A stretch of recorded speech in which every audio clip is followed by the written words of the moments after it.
The Committee on Homeland Security will come to order. Without objection, the Chair may declare the committee in recess at any point. The purpose of this hearing is to examine the Department of Homeland Security Cyber Safety Review Board's recent report concerning the summer 2023 Microsoft Exchange online cyber incident. Specifically, we'll examine Microsoft's view regarding the company's security practices and challenges encountered in preventing significant cyber intrusions by suspected nation-state actors, and its plans to strengthen security and measures moving forward. I now recognize myself for an opening statement. Each and every day, the United States depends upon Microsoft, cloud services, productivity tools, operating systems, to carry out an array of critical missions. Microsoft is deeply integrated into our nation's digital infrastructure, a presence that carries heightened respect and heightened responsibility. We're holding this hearing today because of the latest Department of Homeland Security Cyber Safety Review Board, CSRB report. The report, attributed last summer's Microsoft Exchange online hack by Storm 0558, which is backed by the Chinese Communist Party to, and I quote, a cascade of security failures at Microsoft, end quote. The determinations were based on a number of findings detailed in the report, and I have the report and would like to introduce it into the record, and so ordered. Specifically, Storm 0558 accessed Microsoft Exchange accounts using authentication tokens signed by an inactive private encryption key that Microsoft created in 2016. The Beijing-backed actor obtained tens of thousands of individual U.S. government emails by compromising the Microsoft Exchange email accounts of U.S. officials working on national security matters relating to China. The CSRB concluded that this intrusion would have been prevented had Microsoft cultivated a strong security culture, which the CSRB said, and I quote, requires an overhaul, particularly in light of the company's centrality in the technology ecosystem and the level of trust customers place in the company to protect their data and operations, end quote. By any measure, this cyber intrusion was not sophisticated. It did not involve advanced techniques of cutting-edge technologies. Instead, Storm 0558 exploited basic, well-known vulnerabilities that could have been avoided through basic cyber hygiene. In other words, this was avoidable.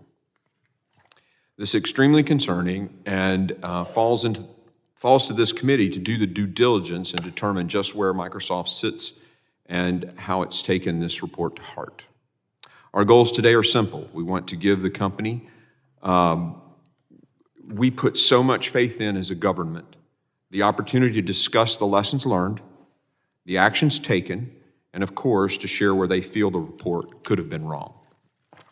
To be clear, the U.S. government would never expect a private company to work alone in protecting itself against a nation-state actor. We need to do more work to define roles and responsibilities for public and private sector actors in the event of nation-state attacks. Our nation's adversaries possess advanced cyber capabilities and substantial resources, often exceeding the defensive cybersecurity measures available to even the most sophisticated companies. However, we do expect government vendors to implement basic cybersecurity practices. Since this is not the first time Microsoft has been the victim of an avoidable cyber attack, and in the light of the report, it's now Congress's responsibility to examine the response to this report. We must restore the trust of the American people who depend on Microsoft products every day. We must also address broader questions regarding the mitigation of economic and national security risks. This hearing aims to shed light on these issues and ensure Microsoft has implemented the CSRB's recommendations to safeguard against future breaches. As we dive into these issues, we need to keep three things in mind. First, closing the cyber workforce gap, my top priority for the committee this year. The security challenges we face as a nation are compounded by the persistent shortage of cybersecurity professionals. As Microsoft continues its work to invest in our cyber workforce, we must hearken back to the lessons from the report. Our cyber professionals must be trained to think security first. We must equip them with the right skills to protect our networks and to build our systems security. Second, we need to define the role of public and private sector entities in protecting our networks against nation-state actors. and I think the federal government has been silent too long on this. These attacks have become increasingly common rather than anomalies. We need clearly defined responsibilities so that we can effectively respond to nation-state attacks on our networks in a private-public partnership. Finally, we must address a fundamental issue, the economic incentives that drive cybersecurity investments.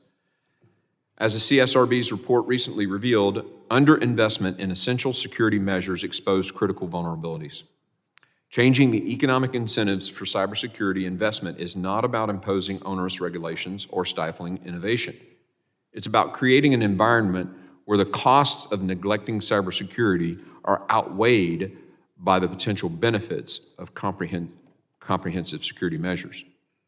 Today, we will explore the steps Microsoft is taking to strengthen its security culture through its Secure Future initiative. While I commend Microsoft for announcing steps to reform its security practices, I want to hear today what Microsoft's follow-through has been on those commitments, on its past responses to other significant cyber incidents, such as SolarWinds. One of my biggest concerns is Microsoft's presence in China, our nation's primary strategic adversary, and the regime's responsibility for the hack we're discussing today. Over the years, Microsoft has invested heavily in China, setting up research and development centers, including the Microsoft Research Asia Center in Beijing. Microsoft's presence in China creates a set of complex challenges and risks, and we have to talk about that today as a part of our discussion on the security issue. Mr. Smith, as a longtime key leader within Microsoft, I anticipate that you will help us understand the gaps that enabled these recent cyber intrusions. The American people, as well as the numerous federal agencies that depend on Microsoft, deserve those assurances that their data and their operations will be protected. And Mr. Smith, we appreciate your presence here today and look forward to your testimony. I also would like to let the members of the committee know, and listen up, team, that should your question require an answer that would necessitate movement to a secure location, Mr. Smith will be the only one who knows that answer once you ask the question. Look, China and Russia, Beijing and Moscow are watching us right now. And if you don't think that's true, you're naive. The last thing we want to do is empower our adversary in any way. Members, if Mr. Smith says the answer would require a secure facility, please accept this and ask another question. The committee staff will determine the best way or mechanism to get you the answer in a secure and classified manner. With that, I yield now, and I recognize the ranking member for his opening statement. Thank you very much, Mr. Chairman. I'd like to thank you for holding this hearing on the Cyber Safety Review Board investigation of an intrusion into federal networks involving Microsoft. At the outset, I want to be clear, this is not a got you hearing.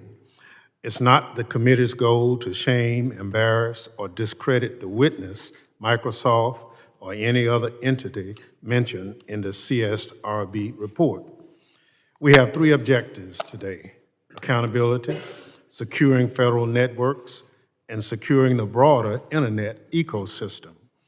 Last year, we were disturbed to learn that a state-sponsored threat actor from China had accessed the email accounts of high-ranking officials at the Department of State and Commerce and an email account of a member of Congress, among others. As the investigation unfolded, we learned that the threat actor accessed these accounts by forging tokens using a stolen key from 2016, and that the State Department, not Microsoft, had discovered the intrusion. By August, Secretary Mayorkas announced that the CSRB would review the Microsoft Exchange online intrusion and the malicious targeting of cloud environments. The CSRB engaged in a thorough and expeditious review, and its report was released earlier this year. And I might add, the chair just included a copy of that report in the record. The CSRB did exactly the kind of review it was supposed to do, and it did so in a manner only the government can. The CSRB examined a serious incident and made pointed findings and recommendations that will ultimately improve how Microsoft, other cloud service providers, and the government approach security. It is incumbent on this committee to hold Microsoft, one of the federal government's most prominent IT vendors and security partners, accountable for the findings and recommendations in the report. Microsoft deserves credit for cooperating with the board's investigation, but make no mistake, it's Congress's expectation that Microsoft or any similarly situated company would do just the same. Microsoft is one of the largest technology suppliers in the world, and its products are used by governments and private sector entities alike. The company provides an estimated 85% of the productivity software used by the federal government. Microsoft also sells security tools and is one of the government's top cloud service providers. Moreover, a reported 25 to 30% of its government revenue comes from non-competitive contracts, at least in part due to the terms of its licensing agreements. Any company with such a significant footprint in our federal network has an obligation to cooperate with a government review of how a Chinese threat actor accessed sensitive information by exploiting vulnerabilities in one of their products.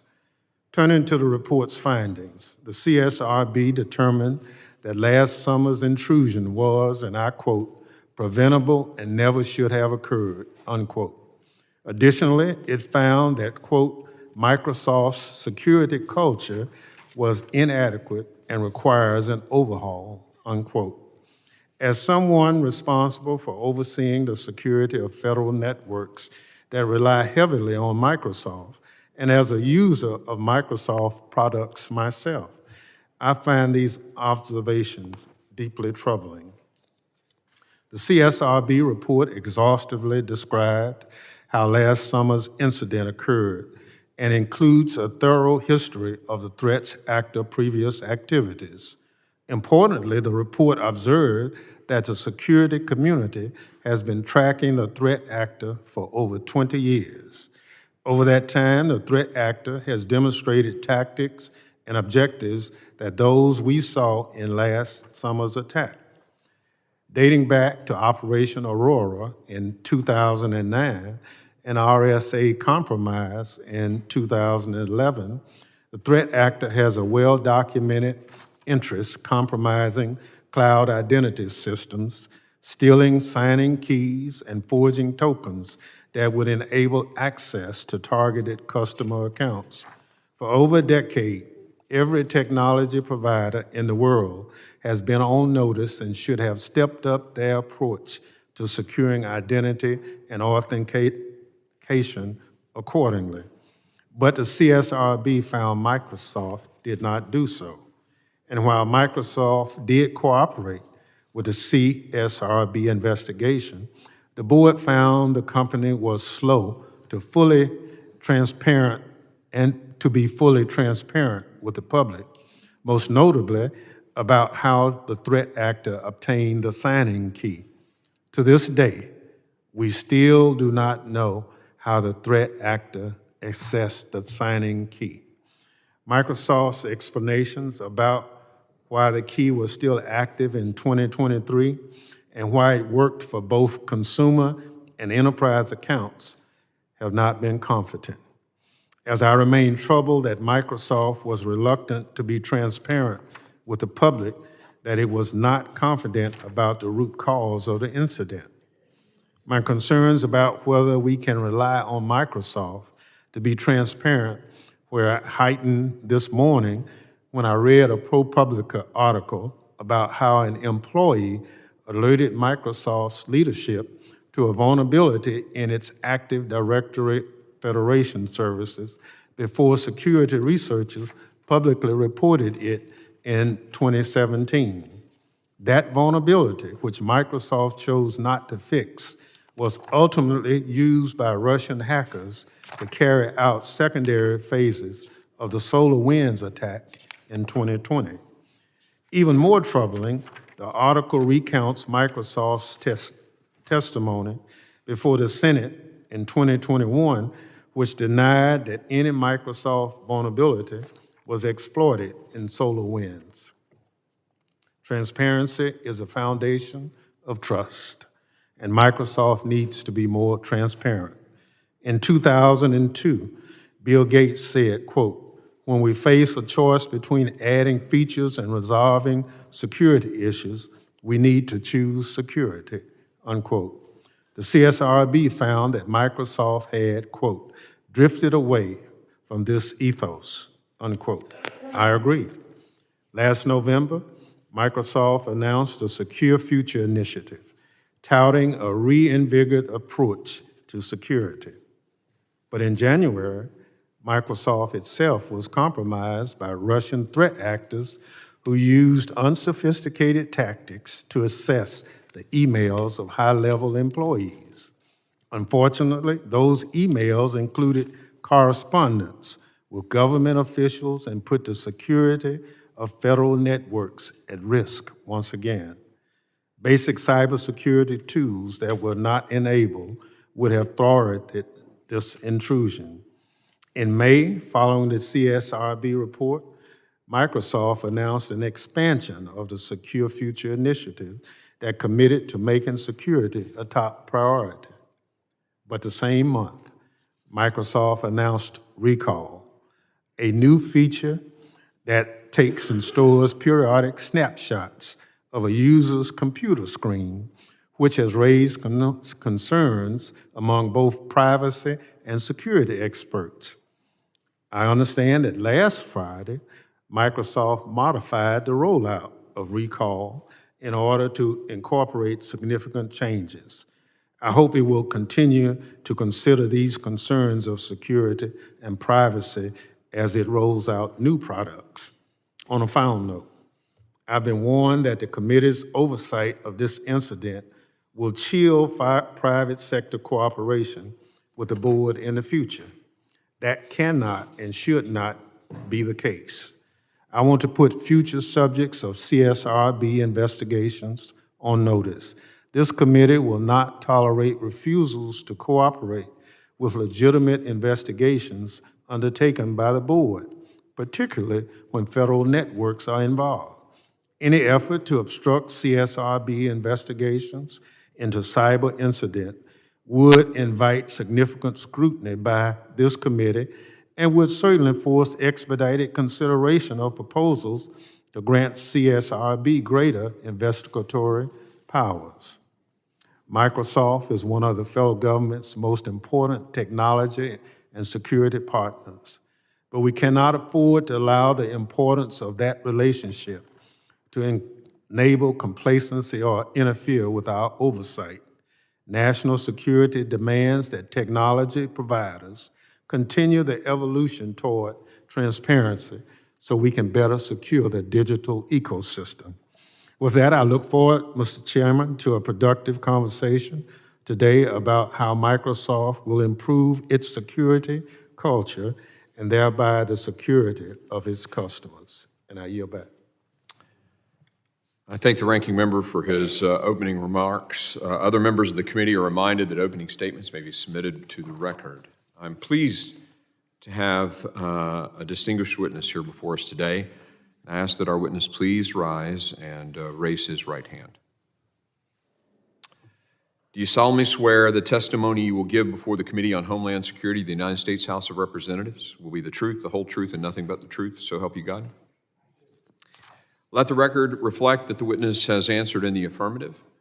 I would now like to formally introduce our witness. Mr. Brad Smith currently serves as the Vice Chair and President of Microsoft Corporation, where he plays a pivotal role in steering the company's strategic direction and legal affairs. He joined Microsoft in 1993, initially leading the legal and corporate affairs team in Paris, and later held various senior roles in the legal and corporate affairs department. Under his leadership, Microsoft has tackled significant legal challenges and been at the forefront of critical policy debates, including cybersecurity, privacy, and artificial intelligence, among other issues. He has testified numerous times before the United States Congress and other governments on these key policy issues. Before joining Microsoft, Mr. Smith worked as an associate and then partner at Covington & Burling, a prestigious law firm here in Washington. He holds a bachelor's degree from Princeton University and a law degree from the Columbia University. I thank the witness for being here, and I now recognize Mr. Smith for 5 minutes to summarize his opening statement. Well, thank you, Mr. Chairman, and thank you, Ranking Minority Member Thompson. Thank you to all of you for the opportunity to be here today. I think you, between the two of you, captured so well, so much of what is so important for us to talk about this afternoon. A lot of times in life, the most important words to heed are words that are difficult to hear. So as you can imagine, as I listened to the two of you just now, it wasn't how I hoped I might spend an afternoon in June when the year began. But we're here for an important reason. It starts with the role this committee plays, the protection of the homeland security of the United States. And the reality is you cannot protect the homeland security of this country without protecting the cybersecurity of it as well. And that is a shared responsibility between the public and private sectors, and hence what you do to oversee us and others in the private sector is critical. I think the most important thing for me to say, the most important thing for me to write in my written testimony is that we accept responsibility for each and every finding in the CSRB report. As you can imagine, you get a report, you look at it, it's difficult to read, you sort of think, how are you going to react? And when I sat down with Satya Nadella, Microsoft's chairman and CEO, we both resolved immediately that we would react without any defensiveness, without equivocation, without hesitation, and we would instead use this report to make Microsoft and the cybersecurity protection of this country better. That's our goal. And part of that, frankly, involves accepting responsibility, apologizing to those that were impacted, as I have done in person. It involves reminding our employees of something that I often say to them. No one ever died of humility. Use the mistakes you make so you can learn from them and get better. Of course, that only works if you actually use what you learn and you do get better. And I appreciate that's where both of you are pushing quite rightly. And that involves two things. It involves strategy and it involves culture. So from a strategic perspective, we did start last November to apply the lessons we were learning already from Storm 0558. That's why we launched the Secure Future Initiative. But I think here what's most important is the CSRB's recommendations. There are 25 of them. 16 are really applicable to us, 4 only to us, 12 to all cloud services and other technology providers. So we have mapped all 16 of those recommendations onto our plan for our Secure Future Initiative so that we will do each and every one of them, and we're making progress. But we're not stopping there. There's 18 other concrete recommendations that we have incorporated as part of this plan. And we have measurable milestones. In fact, we now have the equivalent full-time of 34,000 engineers working on this project. This is the largest engineering project focused on cybersecurity in the history of digital technology. But I think you ask a second question as well, is that enough? And I think if we did that alone, it would not be. That's what you're saying, and those are words I heed as well. And that is why we're focused on changing, strengthening, and building a world-class security culture. And I look forward to talking about that. It starts with the tone at the top. It needs to reach all of our employees. And just yesterday, our board of directors approved 2 new steps. One will change the compensation of our most senior people so that annual bonuses are tied in part to cybersecurity with an exclusive focus on it. But second, I think even more than that, that this will become part of the biannual review for every employee at Microsoft, what they're doing on cybersecurity. And then I would conclude by saying that I think the two of you captured so well everything else we need to think about here, because if we improve Microsoft alone, that won't be enough. We're dealing with 4 formidable foes in China, Russia, North Korea, Iran, and they're getting better They're getting more aggressive. We should all expect them to work together. They're waging attacks at an extraordinary rate. So I welcome the opportunity to ask ourselves to learn together what can we do in that space as well. You framed some excellent ideas in your 2 openings. I look forward to talking about them. Thank you. Thank you, Mr. Smith. Members will be recognized in order of seniority for their 5 minutes of questioning. I want to remind everyone to please keep their questioning to 5 minutes. An additional round of questioning may be called after all members have been recognized. I now recognize myself for 5 minutes of questioning. I was intrigued from your statement and your written testimony about the, let me start by saying this. We as human beings respond to initiatives, or incentives, incentives. Economics is about the study of incentives. And you mentioned the recent payroll changes for your senior executives, and I wonder if you're at liberty to discuss how deep that goes. What level of leadership, and I think that's a novel approach, and I'd love to hear more about that. Sure, let me say 2 things. First, the board of directors took the first step yesterday, and it acted a bit ahead of schedule. We ordinarily make these decisions in July, August. But for the 16 most senior people in the company, including our CEO, including me and others, with the new fiscal year, which starts July 1, 1/3 of the individual performance element of our bonus will be about one thing and one thing only: cybersecurity. So that's the first thing. Second, the board did note that when it awards bonuses for the fiscal year that ends at the end of this month, it will take cybersecurity performance of the individual executive into account. But the thing we probably spent the most time as a senior leadership team talking about the last month or so is how to create incentives for everybody. And of course, it's based on the culture of the company and our processes. So twice a year, every employee has a forum and a conversation with their manager. We call it a Connect forum.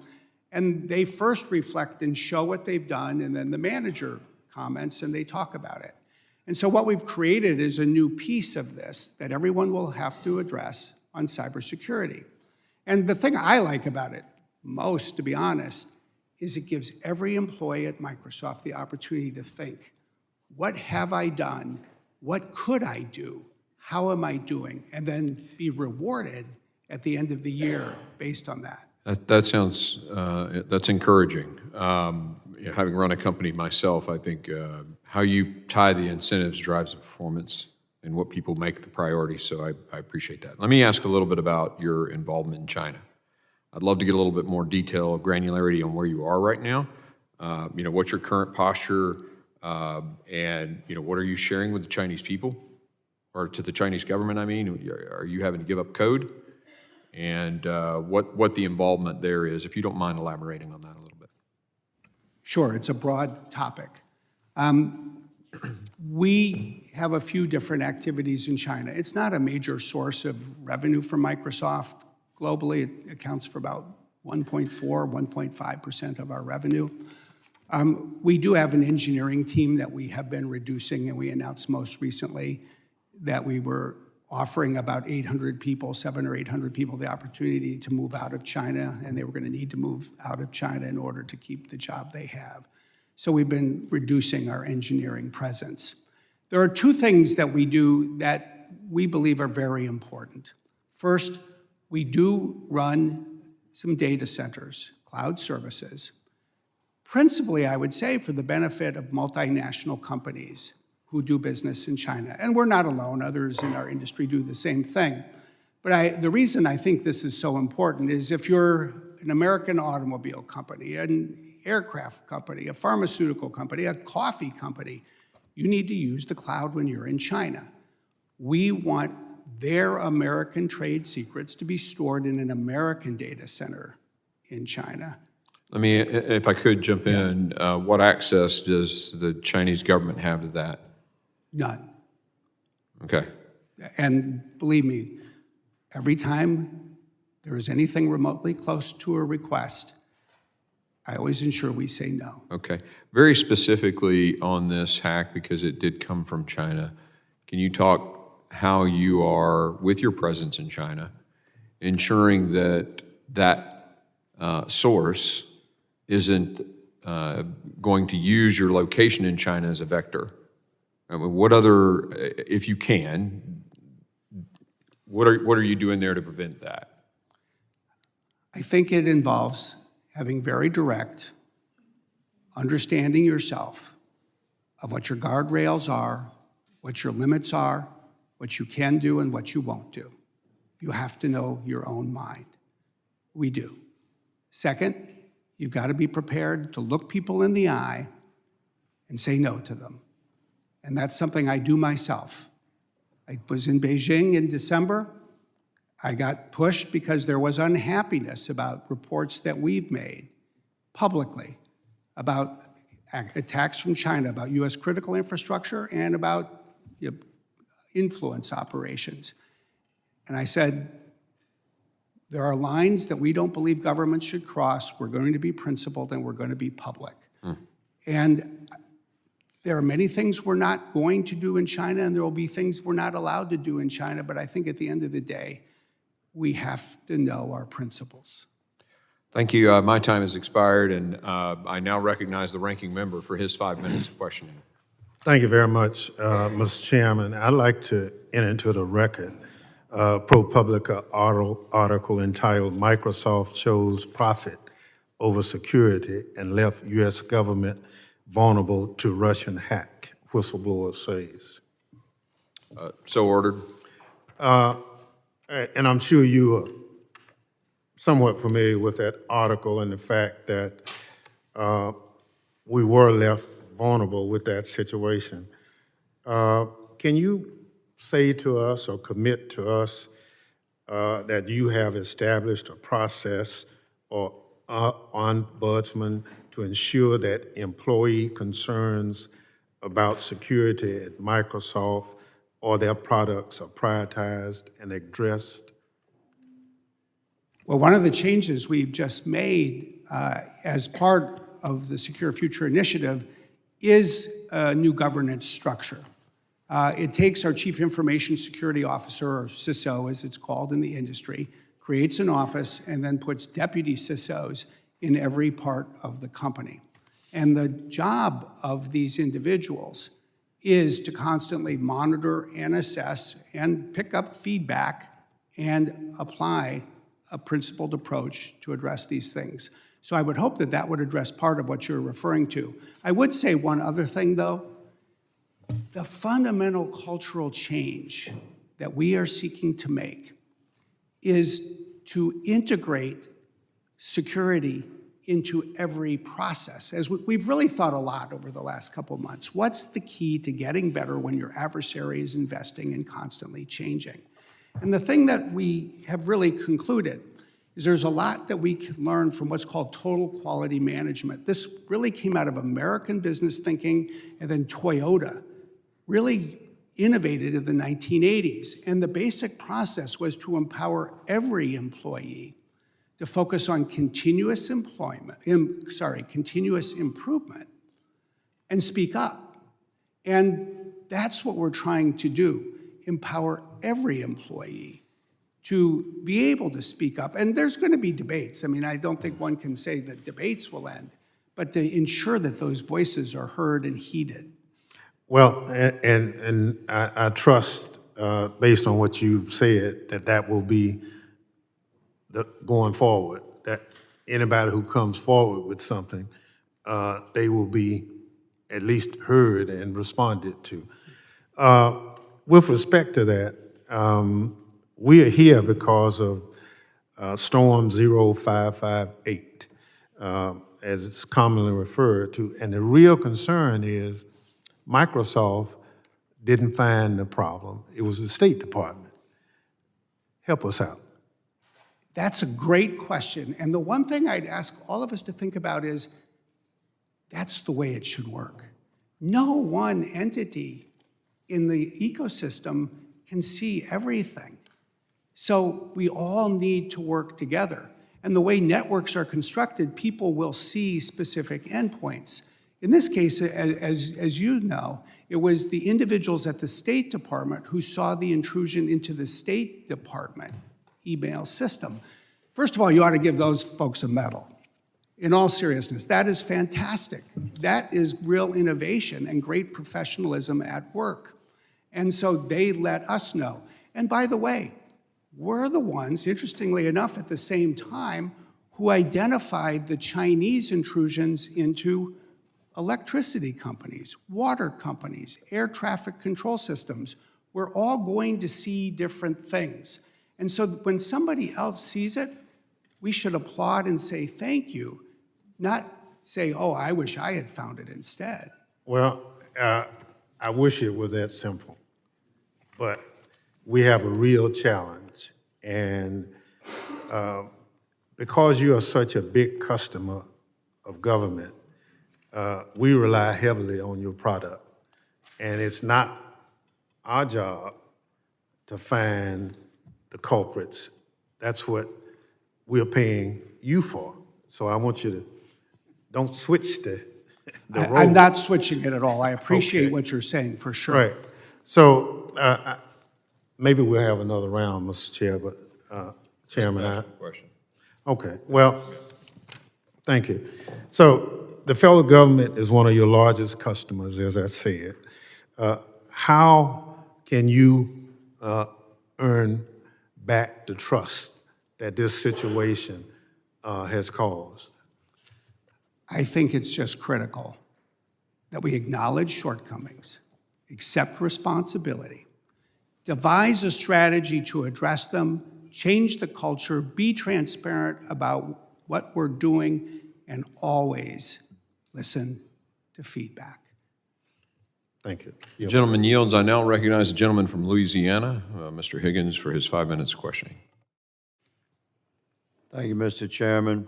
Mr. Smith, congratulations on your company's success. In fact, it's the very success of Microsoft that makes you such a big target, isn't it? That's certainly a part of it.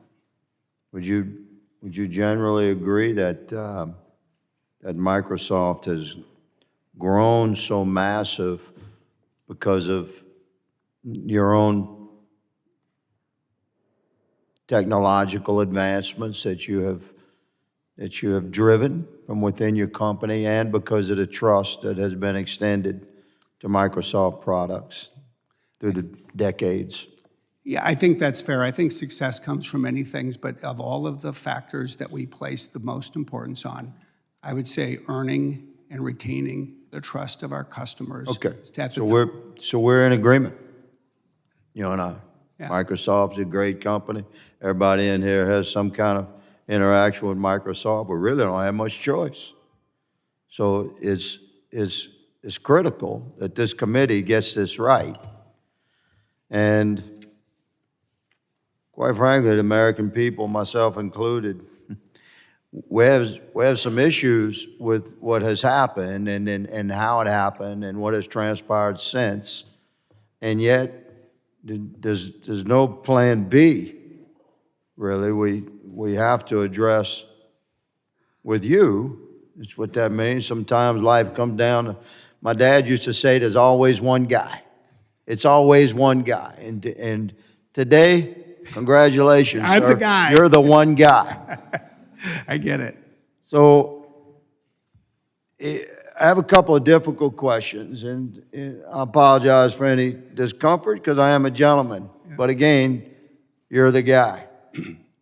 Why did Microsoft not update its blog post after the hack? They call it, it's very fancy here, America, called an intrusion. But after the hack, the 2023 Microsoft Online Exchange intrusion, why did it take 6 months for Microsoft to update the means by which most Americans would sort of be made aware of such a hack? Well, first of all, I appreciate the question. It's one that I asked our team when I read the CSRB report. It's the part of the report that surprised me the most. Yeah, we had 5 versions of that blog, the original, and then 4 updates. And we do a lot of updates of these reports. And when I asked the team, they said the specific thing that had changed, namely a theory, a hypothesis about the cause of the intrusion, changed over time. But it didn't change in a way that would give anyone useful or actionable information that they could apply. Okay, so you see, Mr. Smith, respectfully, that answer does not encourage trust. And regular Americans listening are gonna have to move the tape back on a Microsoft instrument and listen to what you said again. But you didn't do it. I mean, you're Microsoft. You had a major thing happen, and the means by which you communicate with your customers was not updated for 6 months. So I'm just going to say I don't really accept that answer And could I just as add, thoroughly honest, but I need to move on no, could I just say, to another question. I said the same thing and we had the same conversation inside the company. Okay, I accept that you did. So, bigger question, China.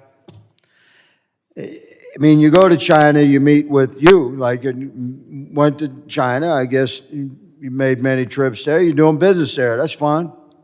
But you meet with Chinese Communist Party officials and you reiterated Microsoft's support for helping the CCP achieve technological advancements. I believe this is your quote, I'm asking you, to actively participate in the digital transformation of China's economy. I believe that was your statement, and my question is, doesn't it strike you as contradictory that you'd make that statement just months after China sponsored the attack that we're discussing? And I yield for your answer, sir. The reality is that was not my statement. I chose my words more carefully. That was the statement made by an official of the Chinese government, attributing it to me. So that was not your quote. Let me just say, I was more careful and precise in what I said, and that was not my quote. So you find it as contradictory, or Sorry? you say that's not your quote, but was that the position of Microsoft? My time has expired. I'm just trying to complete this answer. I thank you for giving me the opportunity. I explained in a meeting that there were areas where we thought it was appropriate and even important for us to be present and participate, but I did not choose or use the words. Okay. When I saw that quote appear, I was like, interesting. Thank you, sir. My time is far expired. I yield, Mr. Gentleman yields. I now recognize Mr. Swalwell for his 5 minutes of questioning. Thank you, Chairman. And I wanted to echo the ranking member's sentiment that I don't view this hearing as a shaming of any particular company, but rather an opportunity to learn from mistakes in the past so that we can better secure the digital ecosystem, especially with a company that has such a large footprint in that ecosystem. And so, first, Mr. Smith, I was hoping we could go back to the ProPublica story where an employee alleges that a vulnerability was discussed and it was at the same time you were seeking government business, and knowing that you do have so many government clients today, as we sit here today, are there any vulnerabilities within your operating system that have been expressed to you similar to what was alleged in the past that would affect any government system that you're aware of? What I would say is that everything that we're doing is focused on identifying every vulnerability that we can find, every vulnerability our employees can find, so we can go address them.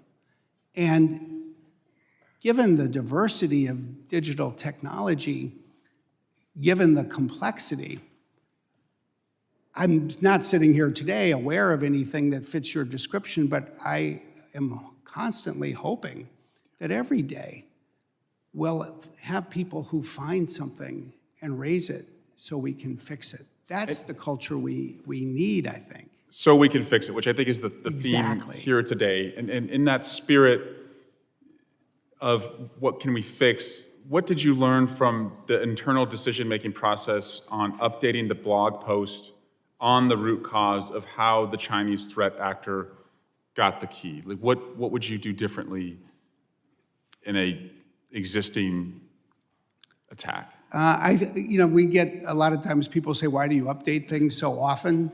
You lose people's attention. I think the answer is because we need to. And we updated that particular blog 4 times.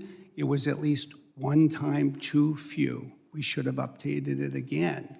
And so I just think that the lesson learned is, maybe it's something you see a lot in life. It's hard to over-communicate. Let's work even harder to over-communicate. You discuss in your written testimony the growing connection between nation-state activity and ransomware. A city in my congressional district, Hayward, was hit very hard and experienced a ransomware attack last year, where the city's online operations were crippled and a state of emergency was declared. Where do you see these ransomware attacks happening, and what types of targets in the United States do you see as most at risk? Well, this is a critical issue. I hope this committee and we all can find new ways to work on it, because it was last July in Hayward where, as you know, systems went offline for 2 weeks. In Hinds County, in the 2nd District of Mississippi, they had a similar problem. They had to write a check for $600,000. I suspect it had to be converted to cryptocurrency, and it was probably mailed to Moscow, even if it was over the internet. This is a scourge. And the #1 vulnerability right now, and it's just, I think, so disconcerting, is that ransomware operators are focused on hospitals, rural hospitals. There were 389 healthcare institutions last year that were victimized. And so some of the suggestions that the chairman and ranking member Thompson alluded to at the beginning, I think require that we all come together to help these institutions. We launched an initiative just 3 days ago, and we weren't alone. The White House did it, Google did it. We all need to do this together. But I also think we need to send a message. I think that message has to be sent to Moscow. We need to remind them that when we fought with them 80 years ago, it was to protect people. And it was reflected 4 years later in the Geneva Convention that said even in times of war, governments have to protect civilians. And this is supposed to be a time of peace, at least between our 2 countries. And what are they doing? They are enabling their employees to use the tools they get at work and go home and run these ransomware operations and target hospitals or cities and counties, schools, the Jackson School District, the Vicksburg Warner School District. This is unconscionable. And I think we have to find our voice, not only for ourselves, but with our allies, and not only as governments, but with the tech sector, with the business community. And we have to find a way as a country to create a deterrent reaction. Because right now, this is just open season. It's open season on the most vulnerable people in our country, and we have to find a way to change that. Thank you, Mr. Smith. Yield back. The gentleman yields. I now recognize Mr. Jimenez for 5 minutes of questioning. Thank you, Mr. Chairman. And I know a lot of other committee members are going to home in on the security breach. I'm more interested in Microsoft's presence in China, which I consider to be the greatest existential threat to our security here in the United States. Your presence in China, is that a joint venture or is that fully owned by Microsoft? What's the nature of that relationship? I don't recall all of the precise corporate structures. We do operate as a subsidiary. We also do have a joint, we have at least one joint venture for certain activities. Are you aware of the 2017 National Intelligence Law in China? Yes, I am. Do you know what that law states? If I remember correctly, one of the things it states is that when an organization finds a vulnerability, it has to report. No, sir, that's not where I'm going. That's not where I'm going. Okay. So here, I just happen to have AI myself. I'll tell you Hopefully it's ours. Oh yeah, I don't know. If it is, it's pretty bad for you, because it says this. Okay. Okay. Yep. In China, there is a law called the National Intelligence Law that was implemented in 2017. This law requires all organizations and citizens to cooperate with China's intelligence agencies, including the People's Liberation Army, in matters of national security. While the law does not specifically mention companies working in China, it does apply to all organizations operating within the country, including foreign companies. Do you operate in China? Yes, we do. Do you comply with this law? No, we do not. How is it you got away with not complying with the law? Do you have a waiver from the Chinese government saying that you don't have to comply with this law? No, we do not. But You there do are- not? But there are many laws. There are two types of countries in the world, those that apply every law they enact, and those that enact certain laws but don't always apply them. And in this context, China, for that law, is in the second category. Do you really believe that? Because look, I select on the select committee on China, and that's not the information that we get, is that all companies in China have to cooperate with the intelligence agencies of China and the People's Liberation Army. You operate in China, and you're sitting there telling me that you don't have to comply with the laws of China? I will tell you that there are days when questions are put to Microsoft and they come across my desk and I say no. We will not do certain things. But you're complied by Chinese law to do it. And the people in China that work for Microsoft are violating Chinese law when they don't do it. And I always make sure that it's clear to the Chinese government that if the Chinese government wants to sue somebody, they need to sue me. It's not about suing. In China, they don't sue you, man. They arrest you, okay? Do you understand that? And we make clear that there's no point in arresting people who have no authority to do these things. They have the authority to do those things because it's their law. No. You're in No, China. I'm talking about our employees. Okay, yeah, your employees in China are subject to Chinese law. But Are they not? But they don't have the ability to make these decisions. We've taken that out of their hands. I'm sorry, for some reason, I just don't trust what you're saying to me, okay? You're operating in China, you have a cozy relationship in China, they're there, they allow you to be there, and I can't believe that they're gonna say, yeah, okay, no problem, you don't have to comply with our law, that everybody else does. Every other foreign company has to, but not Microsoft. I'll take you at your word. But I'm just demonstrating to you the problems that we have with American companies working in China. And that for 1% of your resources or of your income, is it really worth it to be in communist China? Especially when you have such a law that says you have to comply with their intelligence agencies and the PLA. The thing I would ask all of us to think about, and I appreciate your questions and the seriousness of them. We think constantly about these things. I do think that there's two valuable reasons for us to be in China, and I think they both serve the interests of the United States. The first is to protect American information, American trade secrets of American companies who are doing business in China. And the second is to ensure that we're always learning from what's going on in the rest of the world. I only have 13 seconds. Could I say this? Those American companies and all these American secrets that are working in China, they have to comply with the same law. Do you think they all do? Thank you, and I yield back. Gentlemen, yields, I now recognize Mr. Correa for 5 minutes of questioning. Thank you, Mr. Chairman. I just welcome you, Mr. Smith, and also, as the ranking member said, this is not a shaming situation. But yet, reading on this issue, I've been on Homeland for 8 years, this is very disturbing. That statement is an understatement as to how I'm feeling right now. What do I tell my constituents back home that actually pay you for your services? That an unsophisticated password spray, password key, well-known vulnerabilities enable this to happen? I would hope you would tell them. I'm asking you. Oh, what should I tell them? What should I tell them? I would hope that you would share with them that we acknowledge these They're issues. paying you for your service. It's not a freebie. They're paying you. I pay you. I run your service up here and at home. I also pay you for service. And I want people to know on the one hand, Not one hand or the other, just tell me straight up. Okay. What's the message? the message has two parts. First, we see our customers attacked more than 300 million times every day, and we have people who work 24/7. Are we doing our job as the federal government in helping you? Or is there something else we can do to help you do your job better?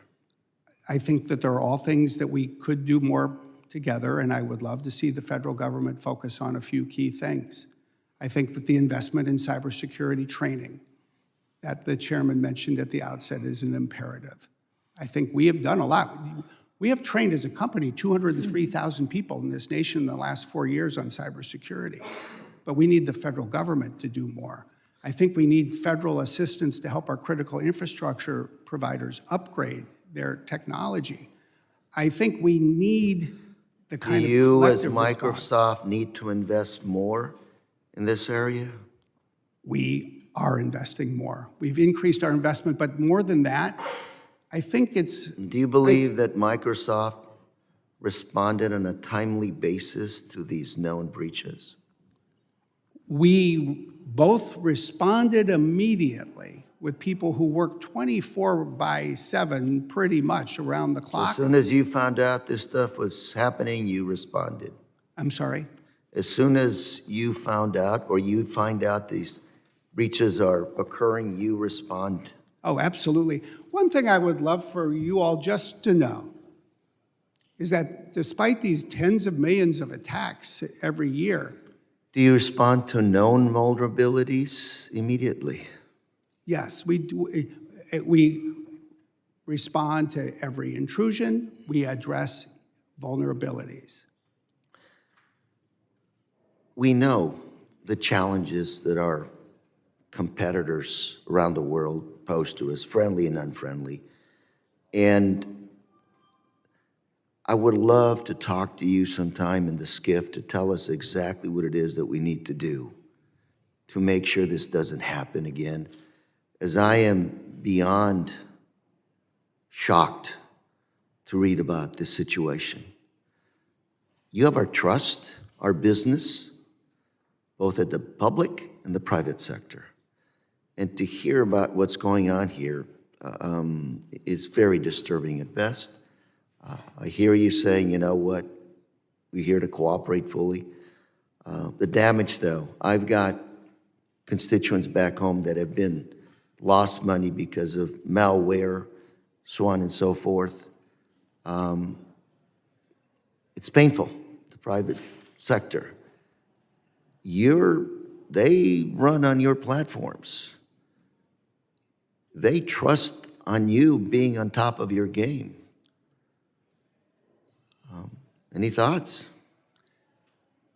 We are determined.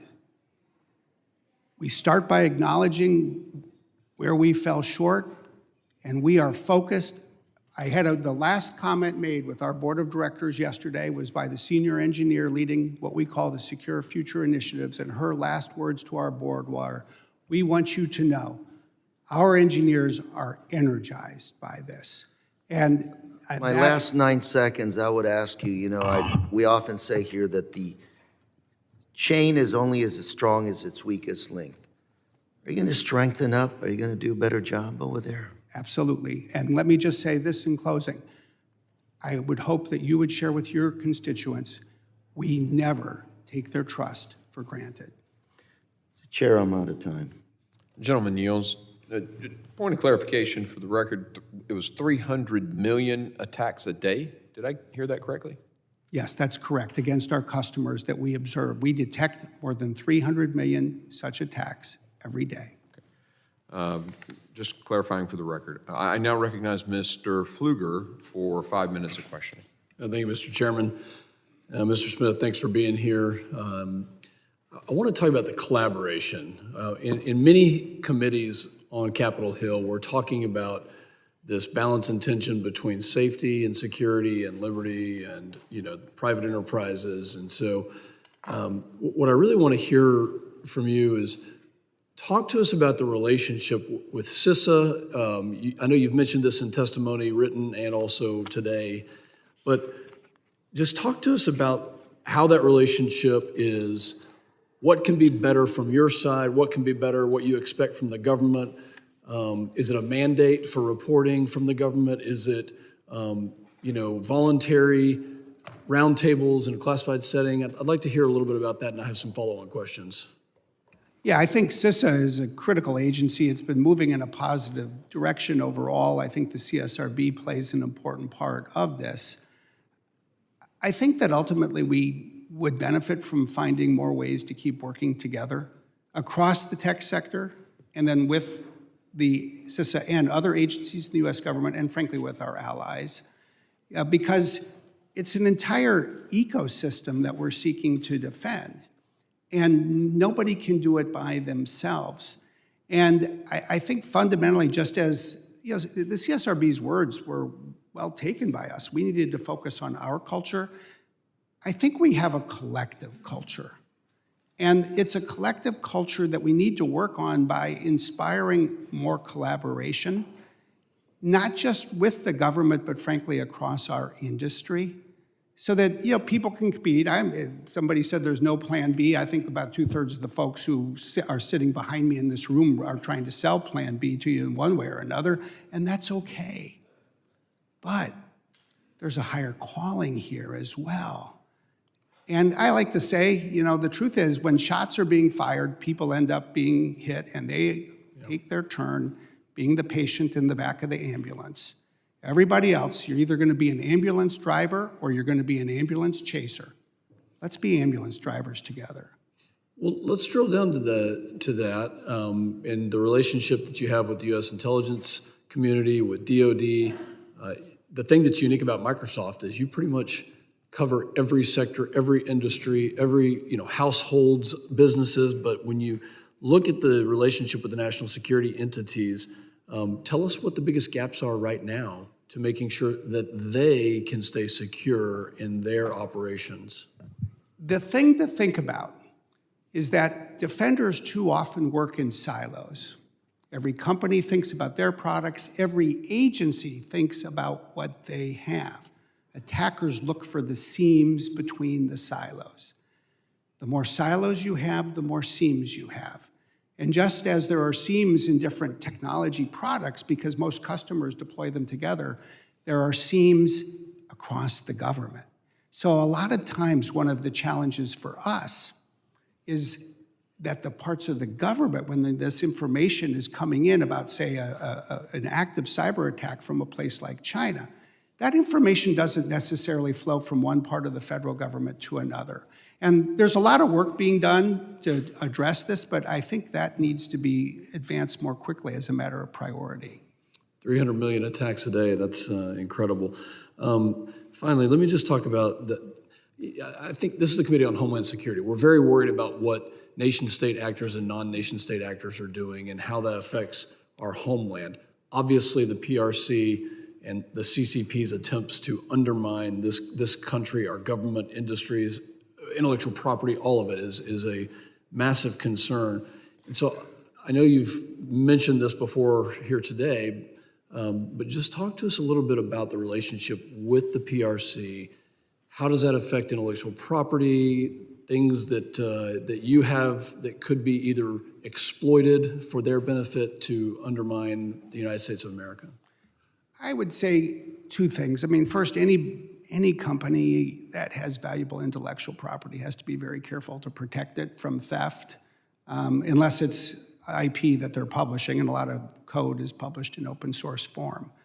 But you have to think about how to protect it so it doesn't go where it should not. And there are certain intrusions, especially from, say, a place like the PRC, that are focused on discovering trade secrets. And knowing that, is Microsoft taking steps to improve what you're protecting and Absolutely, seeing? Absolutely. I mean, the other thing just to know is that the adversaries are constantly changing their tactics. If this were a case of just saying, gee, this is what was done in like 2022, let's all go fix what was done in 2022, then you'd feel good. But I guarantee that what is done in 2025 is going to be different from what is being done in 2024. you constantly have to learn, adapt, and change, which is what we're doing. Thank you. My time's expired. I have more questions. We'll submit them for the record. Mr. Chairman, I'll yield back. Gentleman yields. I now recognize Mr. Carter for 5 minutes of questioning. Mr. Chairman, thank you very much. And Mr. Smith, thank you for being here. Mr. Smith, it's no secret that our critical infrastructure is being targeted. I'm particularly worried about rural hospitals and how they continue to be targeted and attacked by nation-state threat actors. Just this week, Microsoft announced new rural hospital cybersecurity program. One of the hospitals in my district, St. James Parish Hospital, is a participant. Would you describe this program and how it will help the nation's rural hospitals defend against attacks? Yes, thank you. And we talked a little bit about this before, obviously, and I just think it's a critical priority for the whole country because people's lives literally are at stake. What we have launched this week is first a program to provide technology assistance to hospitals, especially rural hospitals, giving them security tools at the lowest possible price. In some cases, it's a 75% discount. In some cases, it's free of charge for a year. The second thing we're doing is then going in and helping with, call it know-how, advisors, technology assessments, so we can work with people. The third thing we're focused on is then trying to help them use technology so that they can be more effective. As I'm sure you're seeing, right now there are a lot of rural hospitals in this country that are barely afloat. And when a rural hospital closes, not only do people lose access to local health care, but some of the good jobs in a community are destroyed at the same time. And there's a shortage of people to work in these hospitals. So one of the things we're trying to focus on is how can we use digital technology, especially AI, to improve the quality of rural health care, reduce the costs, not just for the patients, but for the operators of these, especially small hospitals with, say, 25 or fewer beds. So we're trying to put together a holistic approach that we think could make a difference. What about HBCUs or other small organizations that could likewise use technical assistance and the help that might be in a similar situation financially as a rural hospital? Well, we have educational pricing in general, but I would say there's two categories in the educational community that deserve special priority, and we're trying to give them special priority. One is HBCUs, and therefore we've created a special program to invest in them, to provide scholarships, to work on cybersecurity training and the like. The second is the nation's community colleges. I feel that this is the great resource. The 1,000 plus community colleges in this country, we need to equip them and send them into this battle. And that requires three things.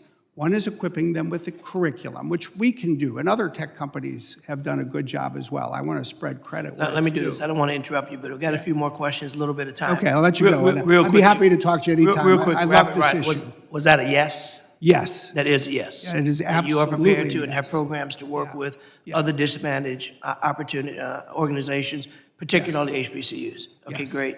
Increasing frequency and sophistication of nation-state cyber attacks in the United States. Do you agree that the country is currently lacking in having successful deterrent strategy?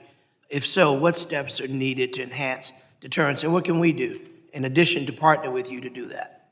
This is a critical and hard problem we need to solve as a nation, and it requires we do three things. First, we've got to draw the red lines so it's clear to the world what they cannot do without accountability. Second, we need transparency. We need collective action with the private and public sector and with allied governments so that when those red lines are crossed, there is a public response and people know what has happened. Third, we need to start defining some consequences because right now these threat actors are living in a world where they are not facing consequences. Real quickly, I've got 30 seconds and I've got a real important question. I'm going to read this because I want to make sure I get it right. Earlier this year, I was briefed by members of the Cyber Safety Review Board about its review of last summer's incident, and I wanted to raise an issue we discussed there on value logging.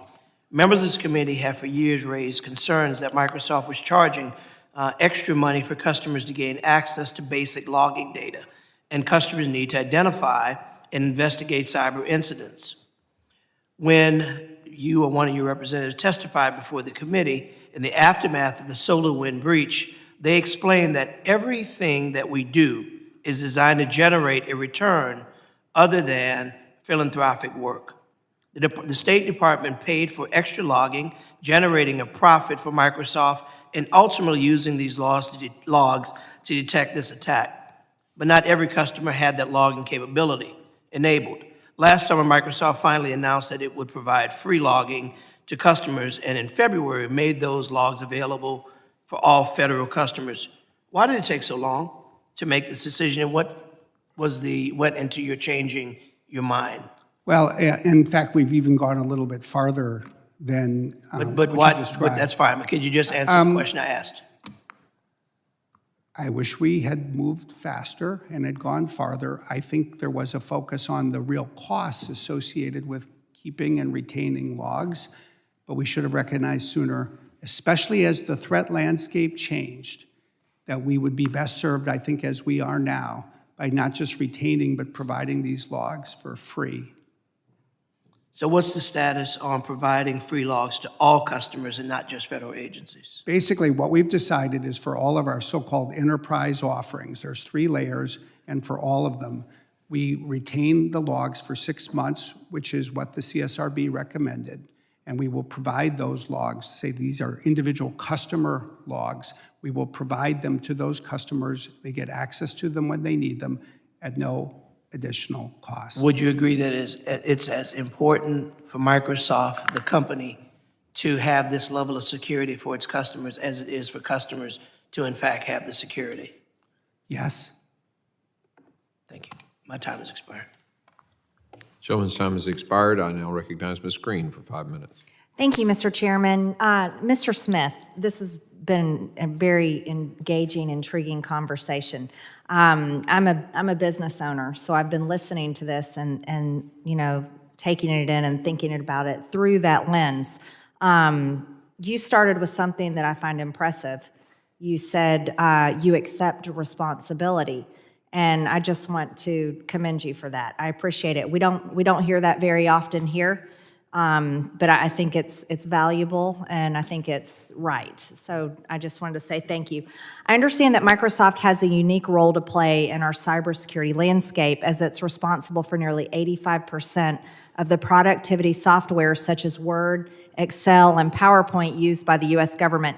Given the company's presence, Microsoft is, of course, at significant risk of cyber attacks. Over 300 million a day? Is that true? 300 million a day? We detect 300 million a day against our customers. So that's what we get to see, given all of the telemetry we have. Last year, if you look at phishing attacks, we had 47 million against ourselves over the year. Wow, that's far more than I It's a lot. could have even comprehended. And of course, these are serious, and everyone here on the committee is recognizing that. As you stated in your testimony, cyber attacks have become more prolific, just as you stated. And as a result of the attack that your company went under, in May of 2021, the Biden administration released an executive order on improving the nation's cybersecurity, which required the establishment of the Cyber Safety Review Board under DHS. I'd want to talk to you a little bit about the board. I think, of course, oversight is important, but I think there should be more action taken by our government to prevent cyber attacks. So could we talk a little bit about the board? And my understanding is the Cyber Safety Review Board is a mix of government and industry representatives. Is it true that Microsoft is not represented on the board? That's correct. Is any of your competitors on the board? Yes, they are. So essentially, so how did this work? When this attack happened, the board, can you talk a little bit about that process? Yeah, and you're getting at such a critical question, because I will say first, I think we benefit from having this kind of organized effort. I think it's probably a mistake to put on the board people who work for competitors of, say, a company that is the subject of a review. The spirit of this, when it was created, was to create a community of people who could learn together. But I just don't, I'm less concerned about the way the process worked, and I just worry that where people want to take it in the future and just make hay out of others' mistakes. And I'm just not sure that's going to do us that much good. Right. So did CSRB, did it share with Microsoft what your competitors said about their own security practices? I don't believe so. I don't know. I don't believe so. I could be wrong, but I don't believe so. Okay. And with your competitors on the board helping produce the report, was this used in any other way in the marketplace? Yeah, and I want to say two things, because first, I think the most important thing for me to do and for Microsoft to do is what you said at the outset. I just want to be here and accept responsibility, and I don't want to deflect any of that responsibility, because we have the highest responsibility. But second, the words that I would offer, and I'll offer it to the folks in the back who work for our competitors, because there's a bunch of them here. It's fine. Go tell people that you have something better, but we have to have a higher cause here. We are not the adversaries with each other, even though we may compete with each other. The adversaries are our foreign foes. So let's try to exercise a little self-restraint about how we work in these processes, because I don't think that the next company that gets an invitation from the CSRB is likely to be necessarily as willing as we were to share everything, which we did.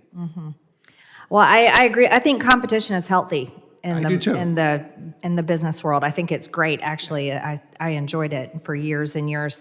But I think oversight is also extremely important. And of course, I think everyone in this room agrees that we do not want any foreign country gathering any of our information, whether it's from an American citizen to our government, of course.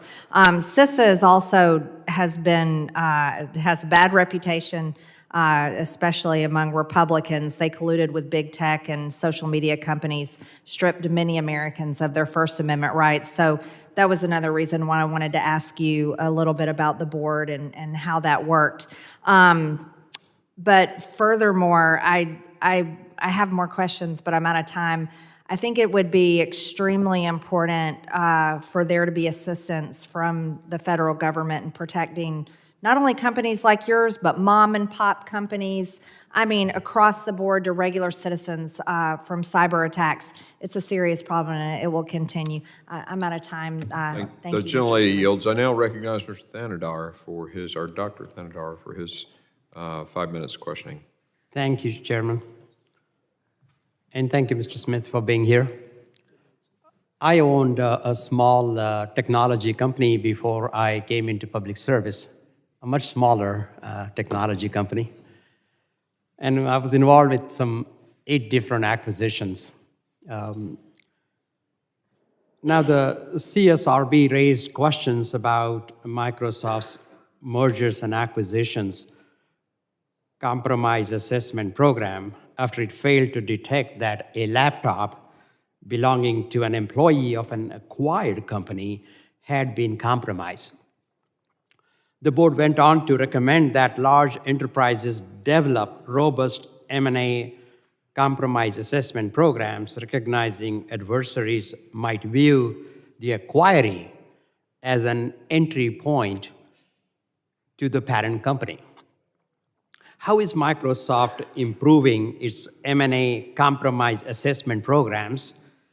Is there additional support or guidance the federal government should be providing the private sector regarding M&A compromise assessments?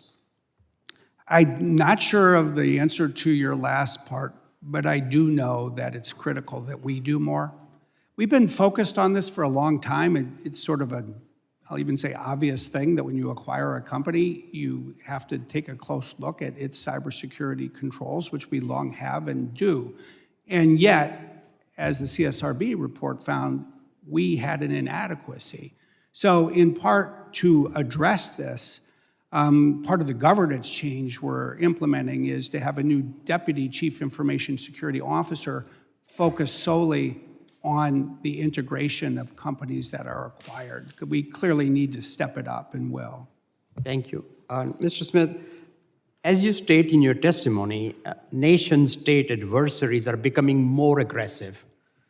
Countries like China, Russia, Iran, and North Korea present grave threats to our national security, and defending against them will require public-private cooperation that prioritizes strengthening cybersecurity across government networks and critical infrastructure.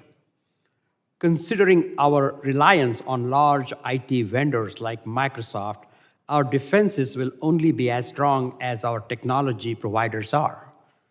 That is why it was so disappointing to see the CSRB report that Microsoft had failed to properly secure its products. Microsoft must do better, and I expect that Microsoft will continue to update the committee on its progress. Congress must also do more to ensure the federal government has the resources to meet the goals of President Biden's ambitious national cybersecurity strategy. Mr. Smith, how is Microsoft improving its security to protect itself and its customers to address these increased foreign threats? Well, it's a multifaceted effort, and as I said in my written testimony, it really starts with what is today the largest engineering project focused on cybersecurity in the history of digital technology. With detailed milestones, 34 different categories, and I think that's critical. But it really is, I think, a new approach to cybersecurity culture. It's a new approach for Microsoft, and the more time I spend with it, with my colleagues, the more encouraged I am, because fundamentally it's about taking security and making it part of the engineering process and every process. Treat it like quality. And the cultural change, and several of you have commented about this, I just think it's so important.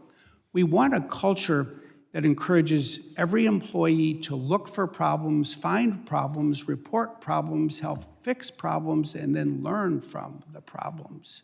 That's what we need to do. And we need to do this in a way that doesn't put security in its own silo, although there are special security teams, but makes security part of everyone's job. I think that is one of the indispensable steps we are taking and really need to take. Thank you. And with my last 30 seconds, what investment should Congress prioritize to improve our national defenses against nation-state cyber threats? Invest in the American people. Invest in the training of the American people. Provide more scholarship assistance so that Americans can go to a community college, go to an historically black college or university, get a course, get a certificate, get a degree in cybersecurity. There are 400,000 open jobs in the United States today in cybersecurity. Help us fill those jobs. Thank you. The gentleman yields. I now recognize Mr. Gonzalez for 5 minutes of questioning. Thank you, Mr. Chairman. Mr. Smith, is Microsoft Teams a secure platform? I believe it is. I use it every day for lots of sensitive conversations. I would say I'm concerned. I'm concerned with the trust level that Americans have with Microsoft for a variety of different reasons. I believe Microsoft has been a trusted agent for a long time. And let me give you an example. If you work for the Department of Defense, and let's say you want to communicate with others in an unclassified environment, but let's say it's in a official capacity, right? Oftentimes the conversation is, don't use Zoom or others like that because that's an unsecure platform. Let's use Microsoft Teams. And what I'm seeing, what I'm starting to hear is more and more government officials, government agencies, DoD affiliated folks not trust that. So if Microsoft, if they don't trust that, what options do you have? Once again, I understand if it's a classified setting, but I'm talking about how do you reach people without a CAT card, without having to go down the CAT card route. Is there anything that is in the works in order to regain some of that, whether it's warranted or not? There is an eroding amount of trust within Microsoft. Is there anything in the pipeline that will regain that trust among DoD-affiliated organizations? Well, first of all, I appreciate the fundamental gravity of the question. I would say that we are continually and constantly focused as part of this work that we're doing in increasing the security for every aspect of what we do, including teams and every aspect of it. And I feel comfortable talking with the DoD or others on teams. I want them to feel comfortable, and I want them to know that we are not stopping where we are because our adversaries are not stopping where they are. We are going to continue and are continuing to invest in hardening the security of teams even more than it has today. Thank you for that. A large part of what we do on this committee is try to get everyone out of silos, right? All these agencies are in silos. Every time there's a national security threat, you look back at these reports and it's always somebody knew something, but when did they know it? And part of that is the ability to communicate in a FOUO setting that where you feel as if maybe it's not quite the classified level, but you feel not everyone's listening on it. I just would reiterate how important that is from a national security standpoint to ensure that the government has at least some platforms like Microsoft Teams. My final question is this: how is Microsoft planning to combine your SFI while ensuring tools and software remain user-friendly and accessible? Great. First of all, I want to just thank you for your first set of questions, and I will quote you back in the company's headquarters. Second, the point that you make is also so critical because we have to make security first, the top priority, but we have to make it easy for people to use. And so we do need to synthesize these things.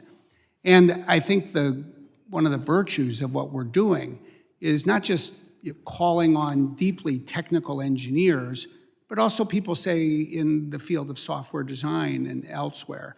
And I think part of our quest, I think it's a great quest for all of us, not just at Microsoft, but across the industry, is to continue to have what we call security by default, so that when people get a new computer, a new software program, all of the security settings are on by default.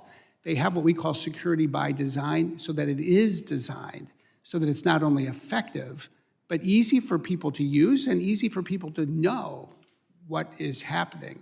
So we're focused on all of those things, and I'll just say there's, I think, a lot more coming.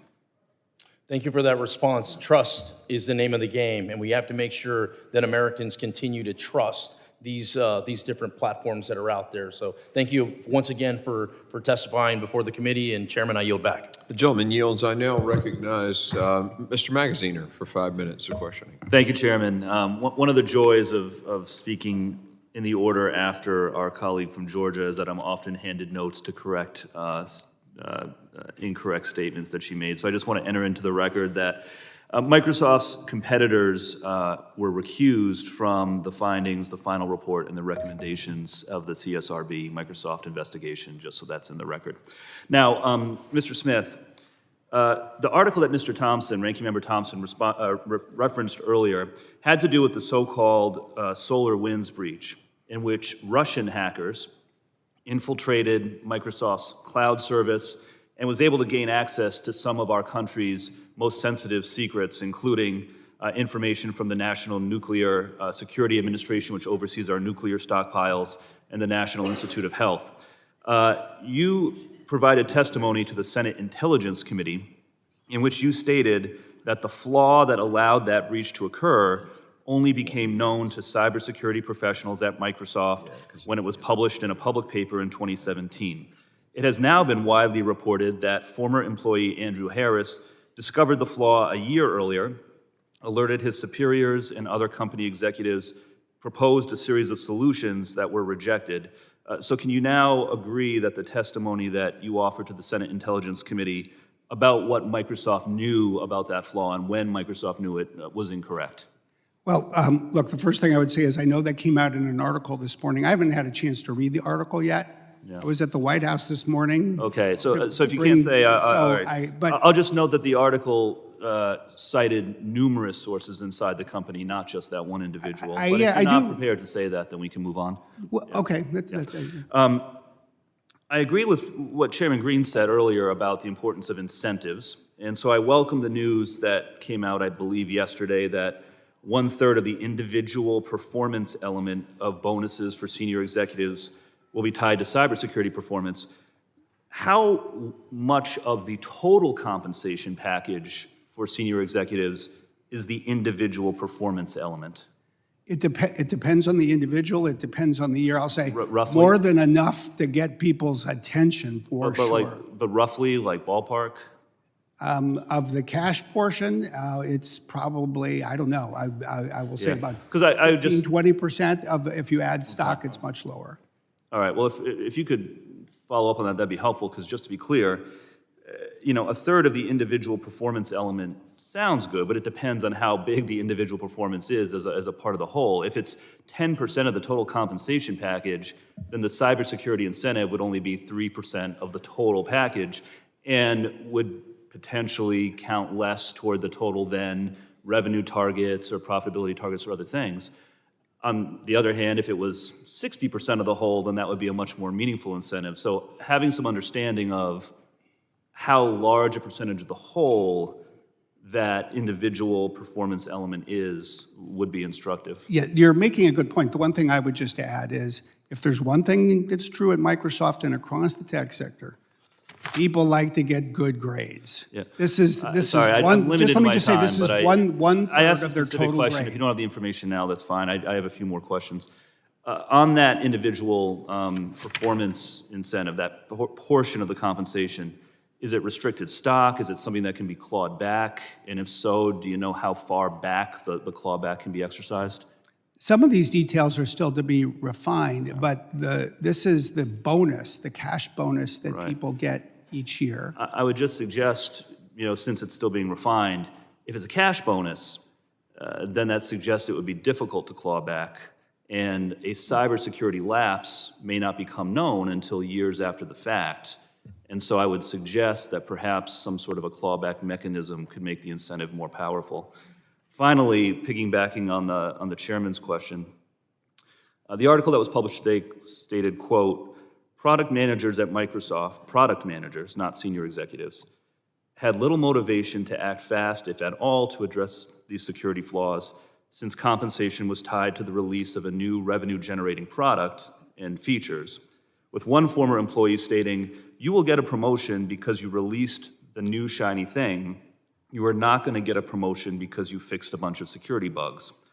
So given the importance of people at the product manager level, is there any plan for their compensation to be tied, at least in part, to meeting cybersecurity goals?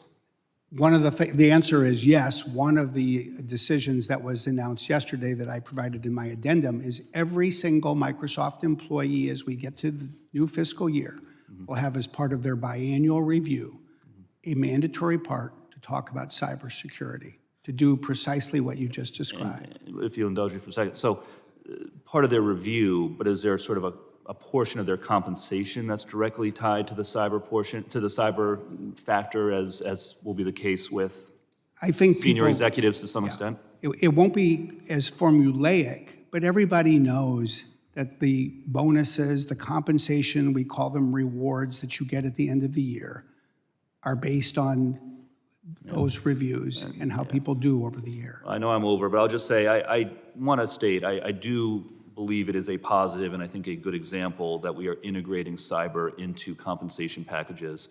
I just want to make sure that we're doing it in a way that is really going to be impactful. So I'll yield back. Gentleman yields. I now recognize Mr. Garbarino for his 5 minutes of questioning. Thank you, Mr. Chairman. Good to see you, Mr. Smith. In its report, CSRB's overarching conclusion is that Microsoft's security culture requires an overhaul given its centrality in the technology ecosystem.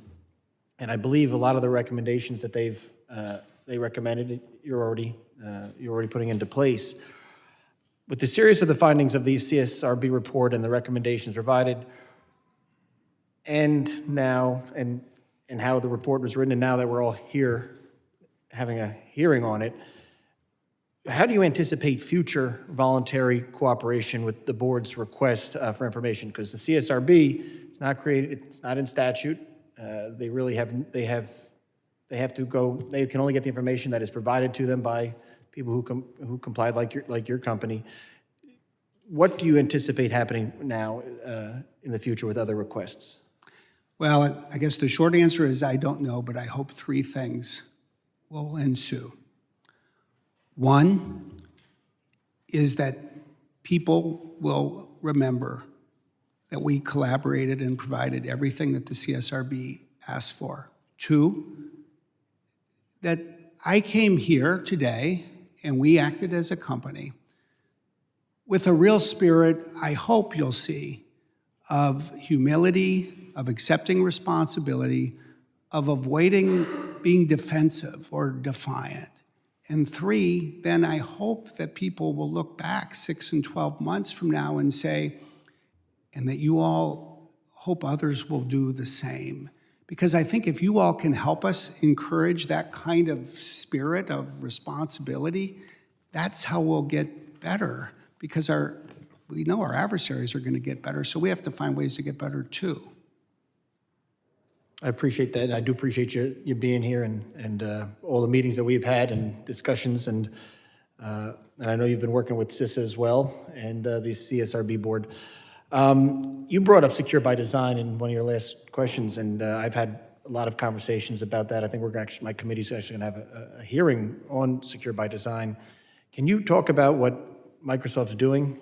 Can you go into a little further about with Secure by Design? Yeah, there's Secure by Design actually connects with, I would say several of the pillars of what we call our Secure Future initiative. We're focused on our engineering systems and our production systems, and then those really come together, in my view, to encourage our software developers to integrate security into the design of new products, so that, as we say, it's baked in. And I think one of the key things that we've really sought to internalize is, as I've said here, to make security part of everybody's job and not just part of the work of the security team. In hindsight, I think that's one of the mistakes that we I think, relied almost too much on the security experts and didn't do enough to ask everybody to make security part of their job.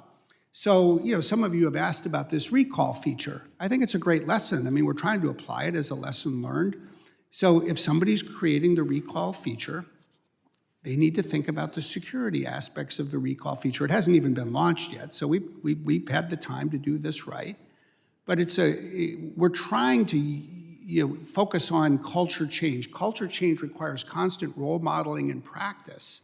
And so each time we go through this, we're talking very publicly so that everybody can see inside and outside Microsoft quite tangibly how people can weave this into the design decisions they're making. Yeah. Well, I think Secure by Design is very important. As we all know with cybersecurity, a lot of the intrusions come from end user error, and you're only as strong as your weakest link. So I think having more Secure by Design in these products having Secure by Design implemented would be great for everybody, every user of a Microsoft product or any product. And you finally, you mentioned you had the question, what should we invest in? And you said America, the people, scholarships. I think that's true, and I know the chairman is working on a piece of legislation that would do just that. What is Microsoft doing on that end? We can do stuff. What is Microsoft doing to help with workforce? Well, we've provided free curriculum, but more than that, we've provided free training to 203,000 Americans on cybersecurity over the last 4 years. We've provided 21,000 scholarships. And the thing I would leave with you all is, as you all may know if you work with community colleges, the students in these colleges are not well-to-do. They're usually trying to earn a living and go to college at the same time.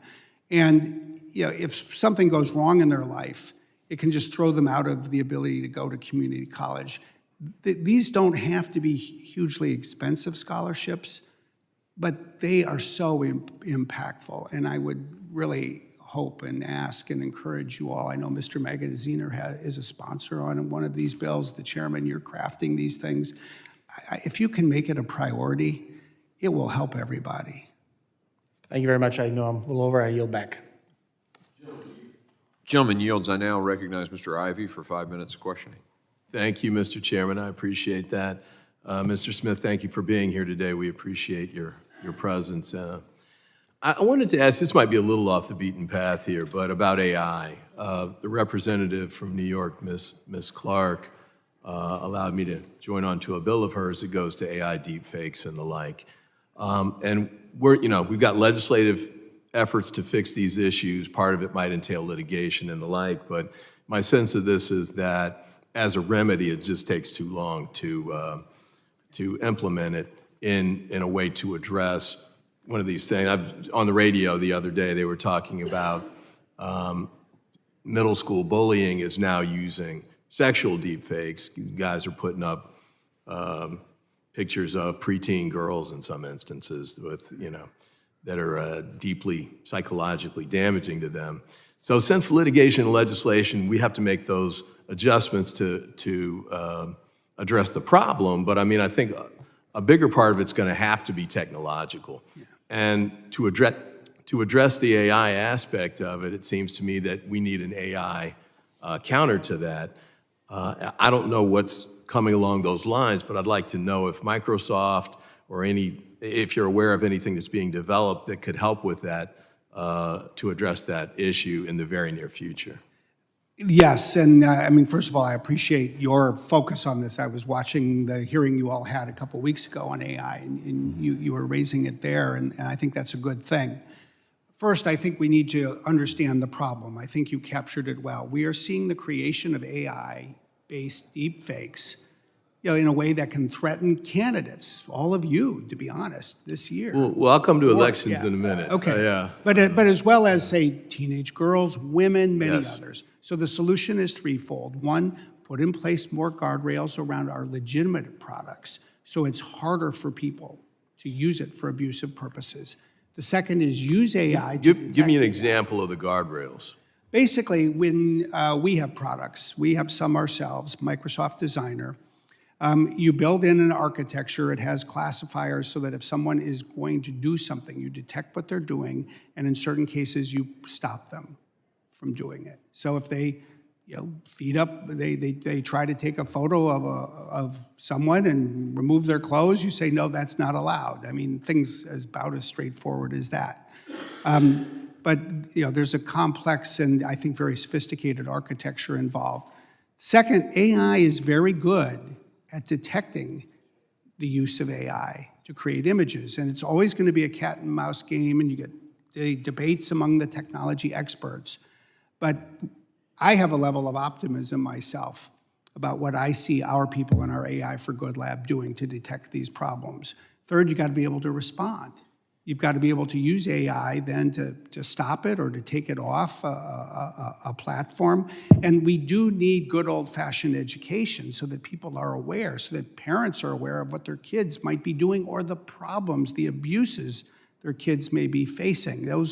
It's really multifaceted. Well, let's back up to number 2, and that's detection, which I take it would be not so much you have to rely on the parents or even the individual who's the target, because it might be a while before they even become aware of the issue. What sorts of detection mechanisms are on the near horizon that could be implemented? Well, we have detection mechanisms that we have in place today. And we're focused on specific problems in particular. If I could, one of them is elections. How widely available are they? Well, we are offering free training for every candidate for office in the United States. We've done this in 20 other countries. We have a website. Let me back up. I want to go back because we're going to look out for ourselves at some point. So because we have the ability to do that. I'm more worried about the deep fakes for especially, teenage girls and the like. What's available for them? Probably not as much as we need, is what I would say. Okay. What steps can we take? How can we move I think we put in place guardrails. You're asking a good question. Let me take it back and let me ask our folks, what could we create for more people that would empower them to do what every candidate can now do, namely report a deep fake about themselves. Okay, I appreciate that very, very much. Yeah. Last question, with respect to elections and misinformation, disinformation, especially the stuff that's coming out maybe even on election day or during that time period when elections have begun, is there a sufficient process in place that coordinates private sector, the public sector, and potentially voters to address this concern? I apologize to the chair for running over. I'll just say I think a lot of progress has been made, and as we get into these summer months and the two conventions, it's a really important question for all of us to have together in a way that is genuinely bipartisan. We're working with, there's a National Association of State Election Directors. We're working with them. We're working with them so that they can protect their infrastructure, that there are means to educate people about deepfakes and the like. Frankly, what we're hoping can happen at both of the political conventions is some conversations about how we can enter the election season, say that starts on Labor Day, with all the protections that we're going to need. And we're basing that on a lot of work. We were in Taiwan for that election. We've been in Europe for this spring. We'll be in the UK and France. And we're trying to take everything we learn each step of the way and apply it. I thank you for your answer. I look forward to hearing back from you. And Mr. Chairman, I appreciate your indulgence. Absolutely. The gentleman yields, and I now recognize the gentleman from Mississippi, Mr. Ezell. Thank you, Mr. Chairman, and thank you, Mr. Smith, for being here, and thank you for holding this hearing today. The federal government and many Americans trust Microsoft to protect our critical cybersecurity infrastructure. Unfortunately, we're here today because Microsoft has fallen short in some of these areas. I'm especially worried about our national security. A recent report to Congress from the U.S.-China Economic and Security Review Commission linked multiple cyber attacks to the CCP. The report directly calls out breaches of Microsoft's email servers at the U.S. Department of State and the Department of Commerce. Of course, the CSRB report in greater detail describes Microsoft's cultural issues related to security, which we have highlighted. Mr. Smith, with the CCP and the Russian Federation backing state-sponsored cyber attackers, all organizations face this threat, regardless of their resources or reputation. Breaches are inevitable, and I acknowledge the federal government has a role that we've got to play here.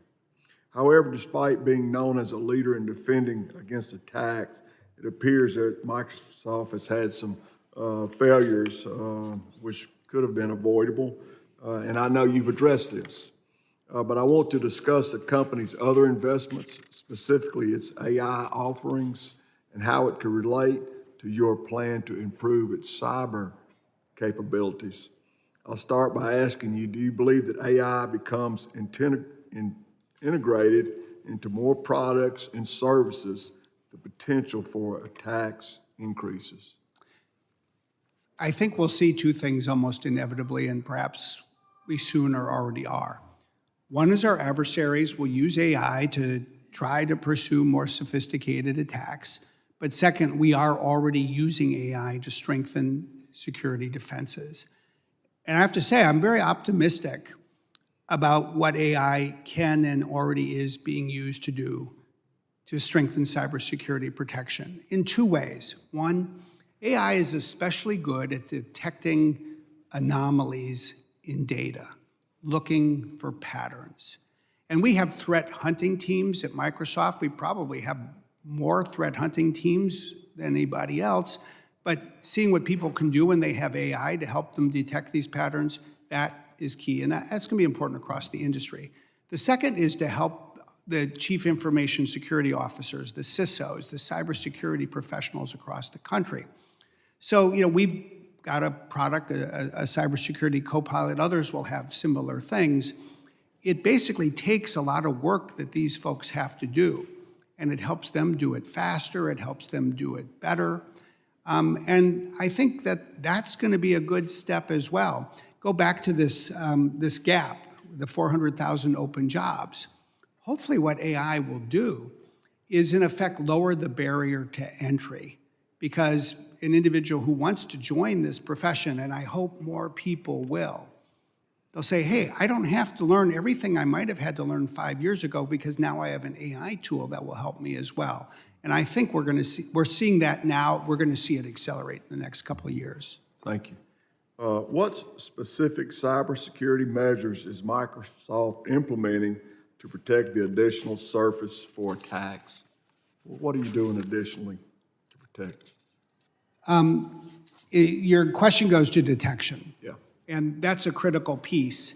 And it's one of the 6 pillars that we have in the Secure Future Initiative that I mentioned. And I will tell you, I'm very proud of the teams we have. Great people who are just so committed to the mission. But it sort of goes back to then using more technology and more AI so we can make them more effective. We get so much data that we've got to basically integrate all of the data that we have so it's more usable by our threat hunters. And then we need to use AI to make it easier for our threat hunters to find things faster. So I think this cutting of silos, connecting what we call data graphs, using AI, I think it's going to make our people, I think every company that does this, will find that it can get better with these approaches. Quickly, one of the things I'd like to follow up with what Mr. Ivey was saying, was talking about some of these generated photographs. And as a local county sheriff for many times, we had parents that would come in and their teenage daughter had been victimized. And we basically had nowhere to go to investigate, to follow up, to catch some of these bad actors that are doing this thing. I would ask you, as part of your training, to infiltrate these local sheriffs and police officers, especially in the rural areas that have limited opportunities to have the use of some of the things that we've talked about today, because it breaks my heart to see a child go through that when it's been a totally false accusation, and then for them to go back to school. So I would really encourage you to put that on the front burner so that we could help our local law enforcement to try to stop some of this. I would just say, and I know our time is out, but yes, we will, and you're right, in 2 fundamental ways. First, I appreciate, some of the most moving things that I've seen over the years have been information from police officers, local law enforcement who are working to protect kids who are being victimized in the way you just described. And second, the other group I should have mentioned when Mr. Ivey asked is the National Center for Missing and Exploited Children, NCMEC. These are, in my view, real heroes for all of us. We all work together and support them and rely on them. And I think this is this great alliance we have in this country between law enforcement, NCMEC, and then tech companies, and our competitors are part of this. This is one area where I think the industry is pretty united, and the world's better for it. Gentlemen yields. I now recognize Ms. Ramirez for 5 minutes of questioning. Thank you, Chairman. Good afternoon, Mr. Smith. I'm freezing here, but I think you might be a little warmer. You've been a little more active. I've been hearing our conversation today and the hearing, and for us, it's pretty clear we have 2 homeland security threats that this hearing is really trying to take up. One of those is cybersecurity attacks, and the other is concerning tech monopolies and monocultures driven by profit, sometimes supremacy and secrecy. And I feel like both are existential threats to the health and well-being of our democracy. When incidents like the 2023 Microsoft Exchange breach happen, and the bombshell damning reports, like what was published by ProPublica today, they bring us to this reckoning moment, and it's not just for Microsoft, but that we've been entrusting with our nation's most sensitive information, and also for this committee, this desperate need for the pursuit of accountability when our nation's homeland security has been compromised. The ranking member mentioned that the ProPublica article published earlier today described how Microsoft had dismissed an employee's concerns about a vulnerability in Active Directory that was eventually leveraged by the Russians during SolarWinds. Then Microsoft denied that any vulnerabilities in its systems had contributed to the attack. So when my colleague, Congressman Correa, asked you earlier how quickly you address vulnerabilities, you said immediately. But ProPublica reported today that an employee alerted Microsoft to the golden SAML, the SAML vulnerability years before the SolarWinds. So I guess my question to you, Mr. Smith, is what is your definition of immediately? It's right away. And let me just say, and look, this is the classic. Let's have an article published the morning of a hearing so we can spend the hearing talking about it, and then by a week from now, I'll actually have a chance to go back and learn about everything in it. I am generally familiar with that situation. Let's remember a couple of things. One, that SolarWinds intrusion was by the Russian government into a SolarWinds Orion product, not a Microsoft product. That Orion product was distributed to more than 30,000 customers. Microsoft was one. And because of what the Russians had done to change the software code of the Orion product, the Russians immediately had an entry point into all of these networks. Let's also remember that when FireEye brought us in, that was the beginning. This was, I think, in November of 2020. We worked with FireEye, and we came up with a technology tool that, in effect, blasted that entry point. So, Mr. Smith, but I have short time, so I actually, you might have a little opportunity to talk more about that here. Because yes, Microsoft expanded the Secure Future Initiative and has said that security teams will have an elevated role in the product development. Maybe tell me how the employees' concerns that were expressed about a vulnerability in Active Directory would have been handled differently today. Well, I would say two things. First, I would hope that if there is an issue that needs to be addressed, it will be woven into our engineering processes, it will be escalated, it will be decided, and people will be evaluated based on how they did. Second, though, I would like to go back for 1 second on this so-called Active Directory. What we're really talking about here is what was called SAML. It was an industry standard, and it was a security vulnerability in the entire industry standard. And what ensued was a conversation across the industry about the best way to address it. And I think this is where, like I said, a week from now, I'll bet we can pull together information and have a much more informed conversation about this, and I would welcome that opportunity.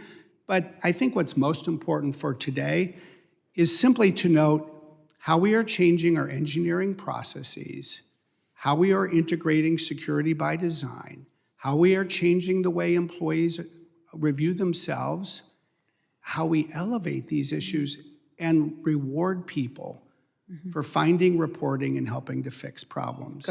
Good. So I have a few seconds, and so a few sentences. I'm going to shift gears for a second. How do you ensure that your bundling practices do not limit the ability of customers to prioritize security in their purchasing decisions? I'm sorry, I couldn't hear the guide. Yeah, let me do that again if I can get a few seconds more. Chairman, how do you ensure that your bundling practices, when in your bundling practice, that you don't limit the ability of your customers to be able to prioritize security in their purchasing decisions? So when they're purchasing, that they're able to prioritize their security when you're providing these bundling practices. Let me just say, I'm not aware of any so-called bundling practices that limit what our customers can do in terms of cybersecurity protection. And if you look at the market for cybersecurity protection, frankly, a very robust part of it is about providing tools and services to enable customers to manage the security of their networks when they have solutions that come from so many different vendors. You know, Microsoft accounts for about 3% of the federal IT budget. What that tells you is that there's 97% that's being spent elsewhere, and that's pretty typical when you look at it. And so a lot of what we're doing across the industry, I think, especially with industry standards and the like, is to enable, I think, the kinds of customer choices that I think you quite rightly are encouraging. Well, thank you, Mr. Smith. I ran out of time. If we get another round, I'll ask you the follow-up. Thank you. That'd be best. One quick note, if you're like 2 seconds from your time limit, guys, that's not the time to start a new question, right? So, I give a lot of grace. I give a lot of grace. But if you're in a process and all that, we're going to let that question continue on, and we'll give you a little extra time for that. So, and you aren't, Mr. Ramirez. Mr. Ezel was just as bad, and he literally had 2 seconds left when he started that new.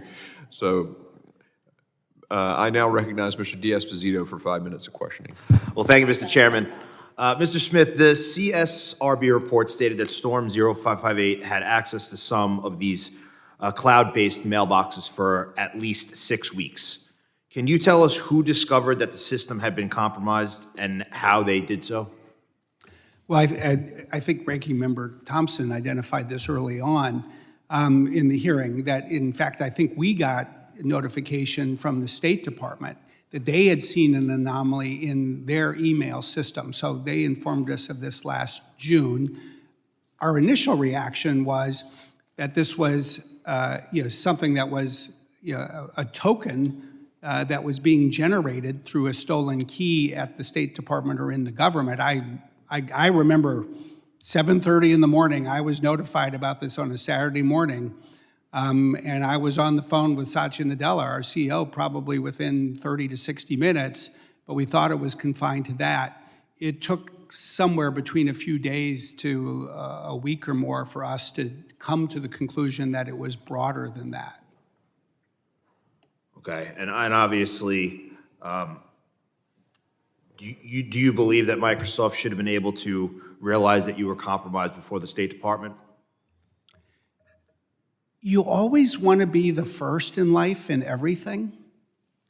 Oh, that depends. So well, yes, that's true. That's a very good qualification. You always want to be the first in everything good in life. And so I have to, on the one hand, say yes, but on the other hand, I have to say, especially given the nature of networks and how they're distributed and different people see different things, mostly I just want to celebrate the fact that people are finding different things and we're sharing them with each other. So putting the celebration aside, are you confident that moving forward, Microsoft has the ability to quickly detect and react to an intrusion like this? Well, I will tell you, I feel very confident that we have the strongest threat detection system that you're going to find in quite possibly any organization, private or public, on the planet. Will that always mean that we will be the first to find everything? Well, no, that doesn't work that way, but I feel very good about what we have, and I feel very confident about what we're building. And now, obviously, Microsoft is seeing a lot of what these cyber criminals and nation-state actors are doing in the ecosphere. How do you go about sharing information that you collect or identify with law enforcement? We have a variety of different steps we take, some of which are probably not best talked about in a public hearing that, as the chairman said, is probably being watched in Beijing and Moscow. But we collaborate with the FBI, we collaborate with local law enforcement all the time. We collaborate both with the different agencies of the US government and other governments that are allies of the United States. Okay, now I know that many of our staffs use Microsoft for their email amongst many other applications. Can you give us an idea as to the size of the share of government contracts for networking, cybersecurity, and other matters in this space that Microsoft has? I don't know the precise number for that precise definition. I know, as I was mentioning, that we account for about 3% of the federal IT budget. I know that the U.S. government has many choices when it comes to cybersecurity services, and I think it takes advantage of them, and we're one of them. I don't frankly know how we compare to some of the others. Okay, and obviously, like you said, the government has many choices. So with that said, why should they continue to use Microsoft? Because we are going to work harder than anybody else to earn the trust of our government and other allied governments every day. And we are making the changes that we need to make. We are learning the lessons that need to be learned. We're holding ourselves accountable. We will be transparent. And I hope that people will then look at what we've done and say, this is something that they want to do with us. But I know we have to earn their trust every day. Okay. Mr. Chairman, I'm following the rules. With that, I yield back. The gentleman yield.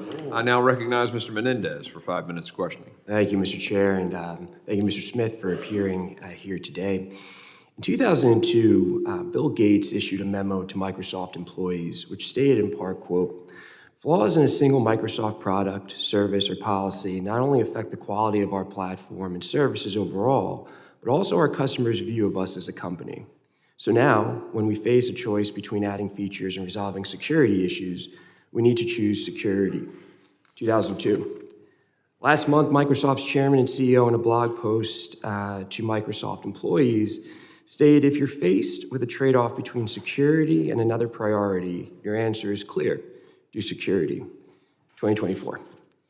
Does last month's directive indicate that Microsoft had drifted from the security-first culture set forth in Mr. Gates' 2002 memo? You know, I was there in 2002 when Bill Gates was the CEO of the company and have been there every year since. And, this is, something I think one just has to be introspective about, because I've been in so many meetings every year where we've done so much to talk about where we are when it comes to security. I think that the biggest mistake we made was not the one that is being described that way. I think the biggest mistake we made... What do you mean described that way? That of drifting away from a security-first culture. I think the biggest mistake I'm not asking if there was a biggest mistake. I'm just asking if you do believe that there was a style drift at Microsoft between 2002 and 2024. No, but let me say what I think perhaps happened. As we hired so many cybersecurity experts, it became possible for people who were not in the cybersecurity teams to think that they could rely on those people alone to do a job that we all needed to do together. See, in 2002, we didn't have all these large security teams. Cybersecurity didn't exist at that time the way it does today. So I think there's a almost profound lesson. I understand the makeup of Microsoft and the different departments may have changed, but this was a statement in 2002 about choosing security first, and then more or less the same statement made in 2024. That would, to me, at least indicate that perhaps there was a style that security first had maybe taken a backseat, potentially. It'd be helpful if you could just describe to me and to the committee the Microsoft Security Response Center and how it sits within Microsoft's corporate structure. The Microsoft Security Response Center, or MSRC as we call it, reports up to, as I recall, our Executive Vice President for Security, a fellow named Charlie Bell, who's on our senior leadership team, and it is part of a very large and, I think, robust security organization. And who makes determinations when something's raised to the Security Response Center as to whether they elevate it up to folks? I would have to go get the precise answer to that precise question. I will say this. We do try to, and frankly, we need to create an environment where bad news travels fast. That's what we aspire to do. And I can definitely tell you, look, I can tell you in the case of Storm 558 or this midnight blizzard, we're talking minutes to hours. Gets to me, I'm the last stop before it gets to our CEO, Satya Nadella, and the time from me to him is in minutes. And it's not a large number of minutes. Great, appreciate that. The CSRB described various approaches cloud service providers use to manage and secure identity and authentication systems, and note in particular changes they made following Operation Aurora in 2010. I'm glad that Microsoft agreed to transform how it manages and secures its identity systems. I'd like to unpack that a little. Does Microsoft plan to make significant changes to the architecture of its core digital identity systems? I think the answer is yes. And be quick with this, Chairman. As part of its review, the CSRB issued numerous recommendations for cloud service providers generally and certain federal agencies. The CSRB also issued 4 recommendations specific to Microsoft. Microsoft updated its secure future initiative subsequent to the CSRB's report, and I'd like to discuss how Microsoft plans to implement a couple of those Microsoft-specific recommendations. The CSRB recommended that Microsoft share publicly a plan with specific deadlines for security-based reforms. Does Microsoft plan to implement the CSRB's recommendation and publicly release deadlines for implementation? The answer is yes. And in fact, one of the things that I mentioned in my written testimony is we've invited CISA to send a team out to our headquarters outside of Seattle in Redmond, go through all the details of everything that we're doing. We want to show them all of the details. And then I think one of the things we'll need to, frankly, assess together with CISA is how much or at what altitude we should be publishing things, because if we publish them, good news is every American can read them. The bad news is everyone in Moscow can as well. And then I'll just say, we recognize the oversight role that you and this committee plays. So, we're interested and happy to share more with you than, of course, we would share with the general public. We just need to do it in a secure way. I appreciate it. Thank you so much for appearing here today, and look forward to working with you. And we'll have some staff look at your microphone. We don't want that to happen to you yet. Yeah. You get another 5 minutes. Good try. The chair now recognizes the gentlelady from Florida, Ms. Lee, for 5 minutes of questions. Good afternoon, Mr. Smith. Good afternoon. I'd like to follow up on one of the lines of questions from Mr. Menendez. You've testified today that in the wake of the CSRB report that Microsoft is committed to prioritizing security first over product and feature development. But that is something that is easy to say and no doubt very difficult to do with far-reaching implications for your company. So I'd like to hear a little bit more about the specifics, whether you are standing down on product development while you refactor code base, or what other specific ways in which you're throttling or pausing feature release or product release to ensure a focus on the security first as you described. It's a really good question, and I would answer it in two parts. First, in the short term, yes, we have reallocated resources, we've moved people, we've told them to reprioritize, and by definition, that means that other things may have slowed down or stopped, so this can speed up, and that's the right thing to do. I think the real challenge is how you achieve effective, lasting culture change. This is true in any organization, and especially when you have a company like ours. We have 225,924 employees. This has to be real and reach every one of them. And we're calling on a lot of what we've learned as a company the last decade. We've gone through a lot of culture change, and I think people feel it's benefited us well. I think you define a North Star, which is this notion of do security first. You then have to change your accountability mechanisms, and that's why compensation is so important. But fundamentally, what we're really gravitating towards is to treat security as the highest priority in quality. So would it be correct to say, then, that you've reallocated people and resources in furtherance of that objective? Yes. And has it also affected your revenue projections, I would think? I would say so far, I'm not aware of it changing any of our revenue projections. Let me just put it this way. I was in Stockholm last Monday. This is a country that, as you know, has just joined NATO. And I met with about 25 customers, government customers, corporate customers. And what I found was really interesting. They asked a lot of tough questions, as you all are. Bad news for the folks who want to sell Plan B, they don't want to switch. They want us to get it right. And we have to get it right to deserve their business. But I think they see that we really are committed to doing that. I know it's come up a couple of times today, but I'd like to return to a discussion of the recently released recall feature.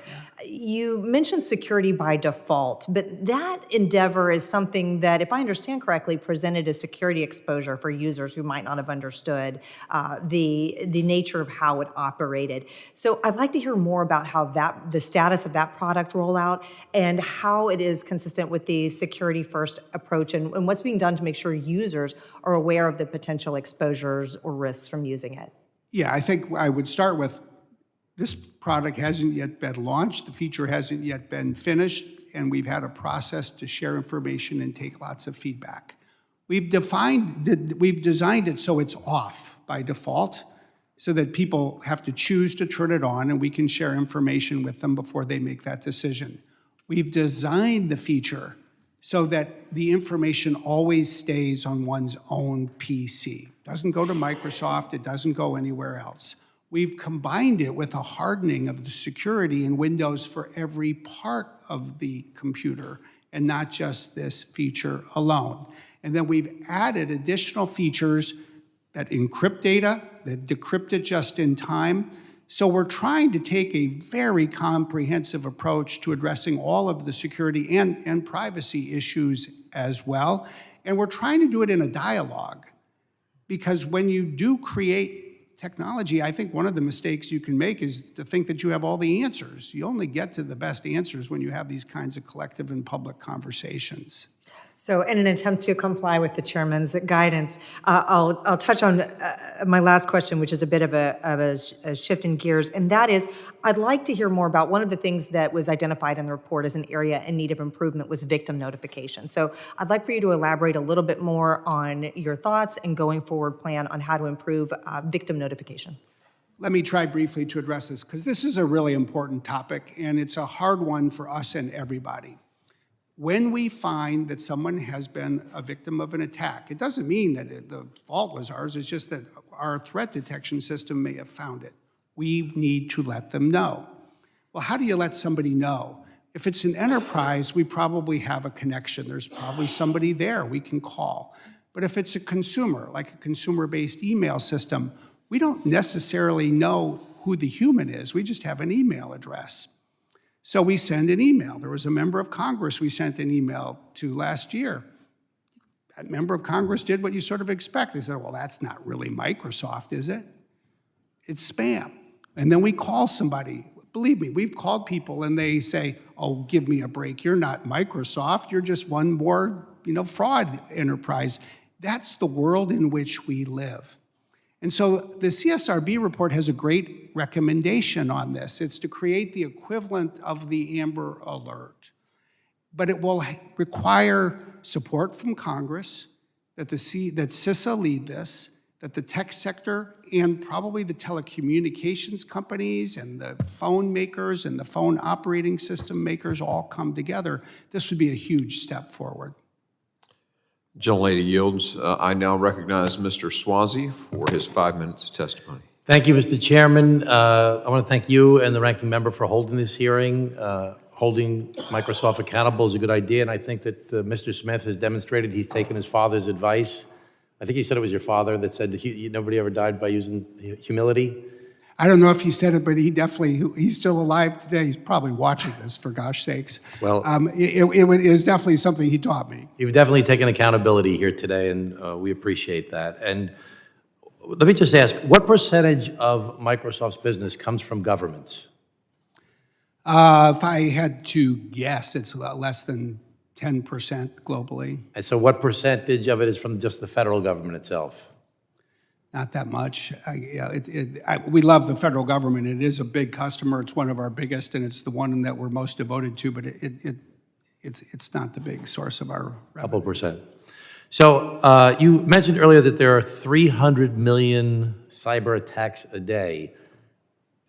Are the sources from state-sponsored adversaries of ours like China, Russia, Iran, and Korea?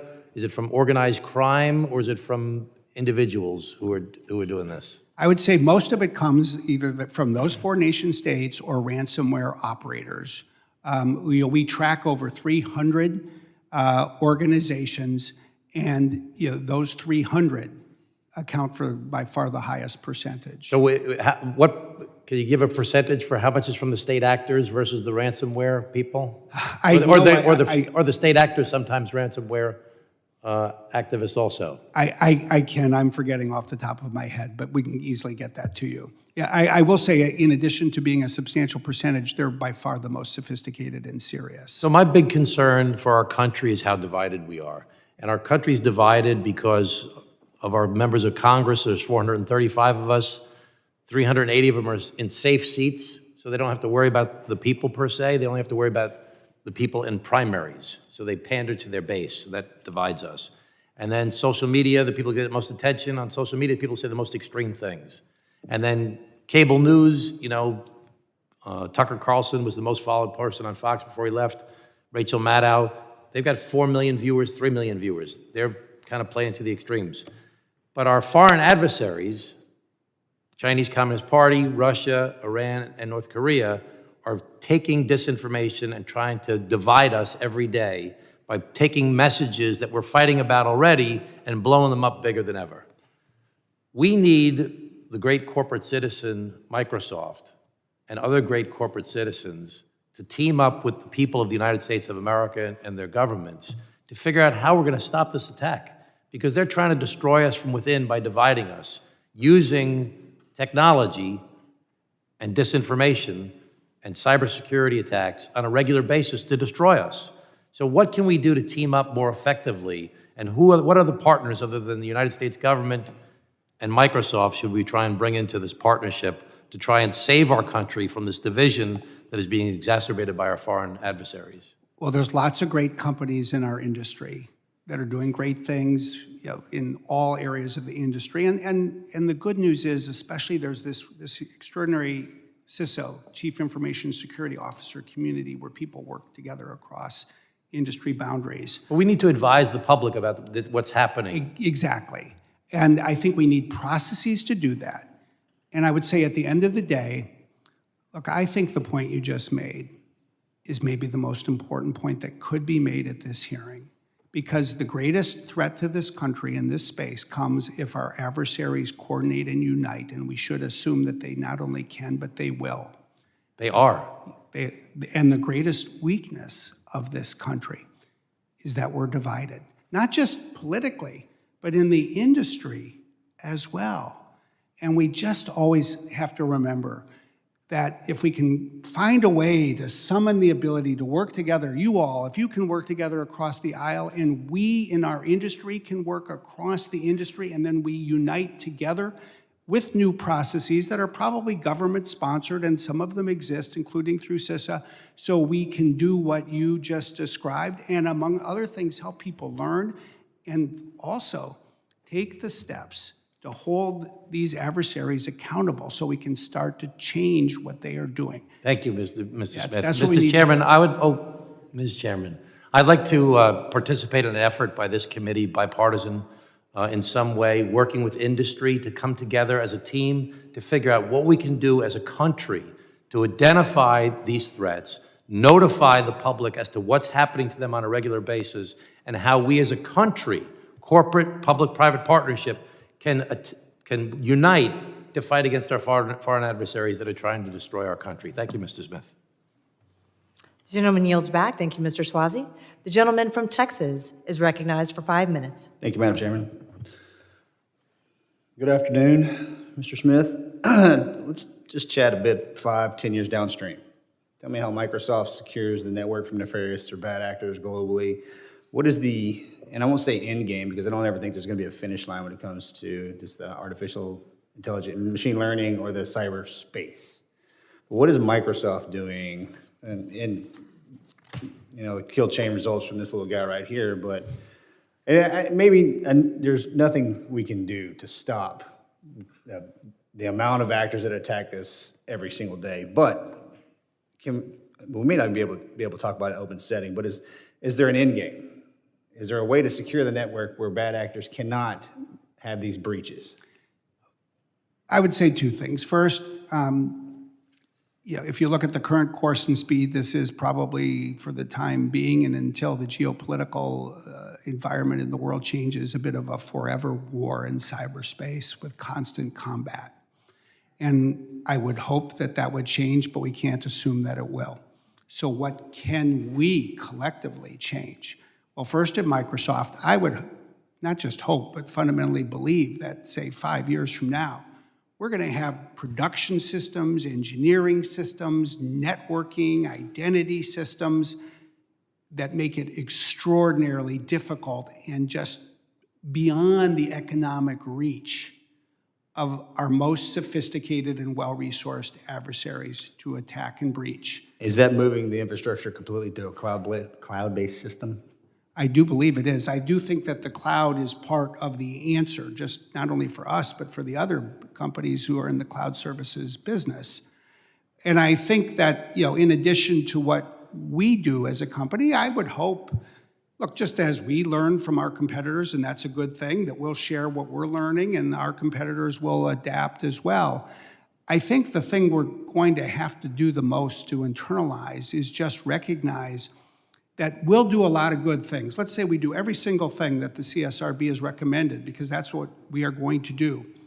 It won't be enough, because 2 years from now, our adversaries will have done more. So what we need to create is a process where we collectively always learn from what is happening. We do a better job of anticipating and predicting. And I do think that AI will be one of the great game changers, and we need to ensure that AI benefits the United States and our allies and the defense of people at a faster rate than it can be used by our foes to attack them.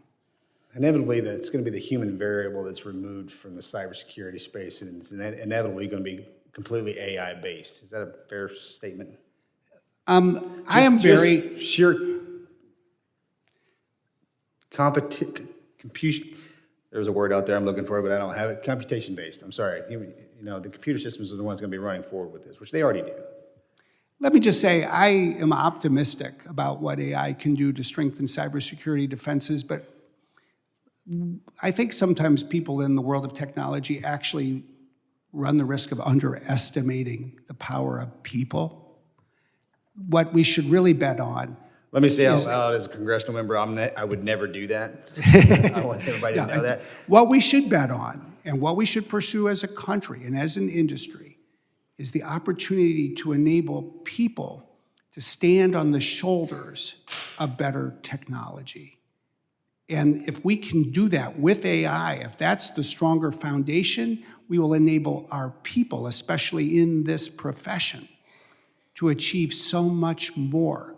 And we know that in Moscow and other places, they'll be trying to do the same thing. We've just got to do it better, and we've got to do it faster, and we can never take a day off. Yes, sir. That's the reality. Okay, thank you. Mr. Chairman, I yield back. Gentleman yields. I now recognize Mr. Garcia for 5 minutes of questioning. Thank you, Mr. Chairman. I want to thank everybody. Sir, I had a chance to be here for the first half of this hearing, and I rushed to the floor and rushed back, so thank you for answering all of our questions. Want to just take one step back and kind of absorb some of what I heard in the first half as well. I mean, clearly, I think you understand, I appreciate you taking responsibility for the security failures and concerns that I think all of us have. I think that's important.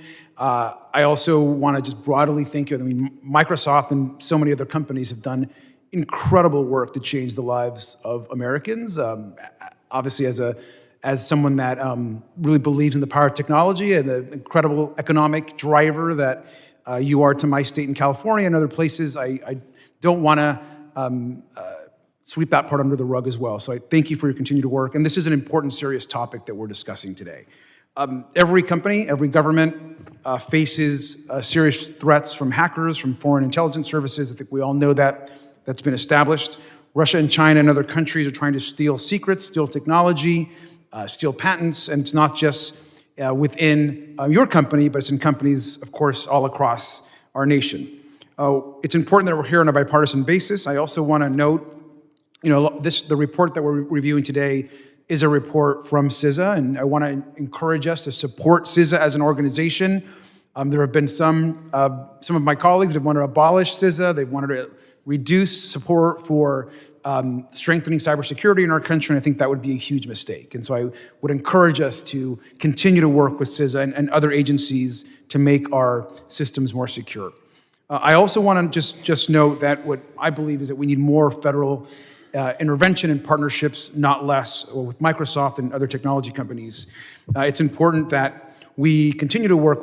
Before I got here, I was the mayor of Long Beach, California, and for 8 years, and I consistently remember the numerous attacks that we got, the cyber attacks we would receive from a city perspective, and the challenges for municipalities and governments and smaller governments that are not the federal government to deal with those effectively. And so I encourage you to continue to work not just at the federal level, but there's so many small cities and towns that don't have the capacity to actually deal with some of these cyber threats that we have. I also just want to just have an initial question. You answered it partly earlier. We know that there are an extraordinary number of cyber attacks from nation-state actors. We talked about those today. If you want to boil that down, what do you attribute these direct attacks? Why are they attacking Microsoft systems? Let me just first thank you for your comments, and I do want to underscore, so it's clear if there's any doubt, we support CISA as well. I support CISA, and there's always debates about exactly one piece or another, but it's really doing important and good work for the country.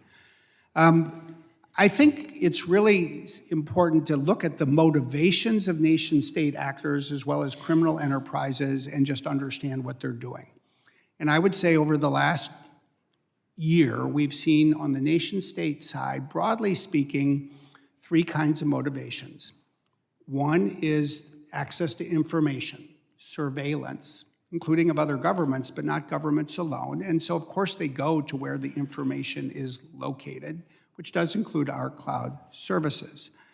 The second, and I think this is extraordinarily disconcerting, is we've seen from China in particular, this pre-positioning of so-called web shells, think of it as tunnels, into our water system, our electrical grid, into the air traffic control system, the kind of thing that you look at and you say, this is only useful for one thing, and that's they have it in place in the event of a war or hostilities. The third thing that you see from nation states is something that is very unique to North Korea. They have a very different approach to budgeting. They let ministries employ hackers, and then the ministries work to steal money, and then the ministries get to keep the money that they get. So it's an oddity. That's the nation-state side. And think about those. And briefly, sir, because I want to ask one more question with remaining my time, but continue. Okay.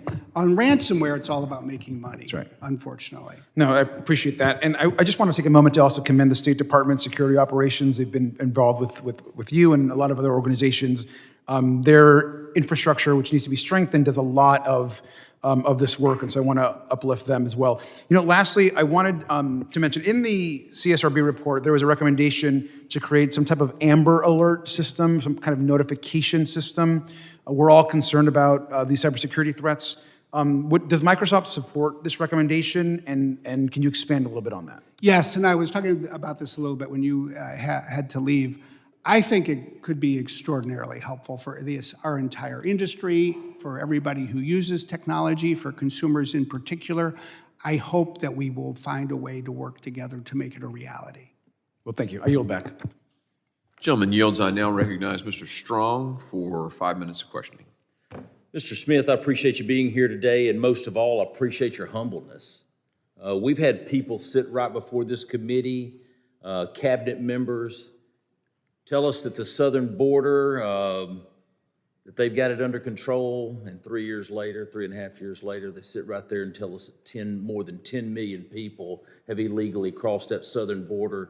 So you've served Microsoft well today, and I appreciate how you presented yourself. Yeah. As you may know, I also serve on the House Armed Services Committee, and specifically the Cyber Information Technologies and Innovation Subcommittee. I'm aware of the DoD's cyber challenges and needs. The recent cyber attacks impacting Microsoft demonstrate how vulnerabilities within a single vendor can be exploited to gain access to sensitive information and systems, potentially compromising national security.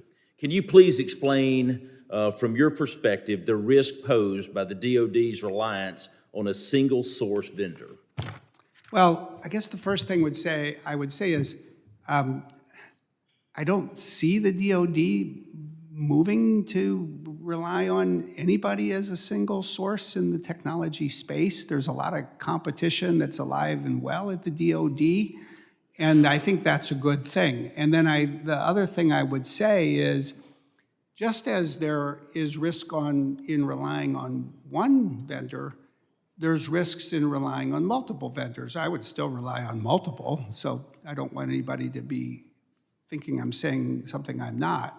But when you have what we call a heterogeneous environment, meaning technology from lots of different suppliers, you create a lot of different seams. So then you need to have technology and people who can knit it all together. And then the thing we should remember is that a lot of what, say, the SVR, the Russian Foreign Intelligence Agency does, or the GRU, their military, they look for the seams because those are the places that are easiest for them to get in.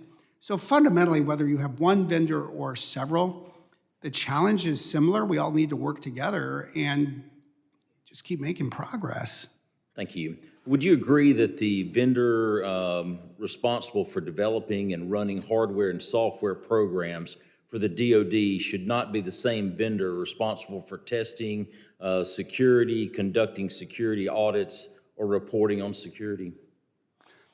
I'd want to think a little bit about the precise formulation of your question. It's a very good one. Mostly what I would say is I think it's well thought out to focus on testing of solutions and how you have, it's almost a first principle in governance, I would say, as somebody who's responsible for a lot of the governance at Microsoft. You want checks and balances. If one group is performing, you want a separate group to be auditing and assessing.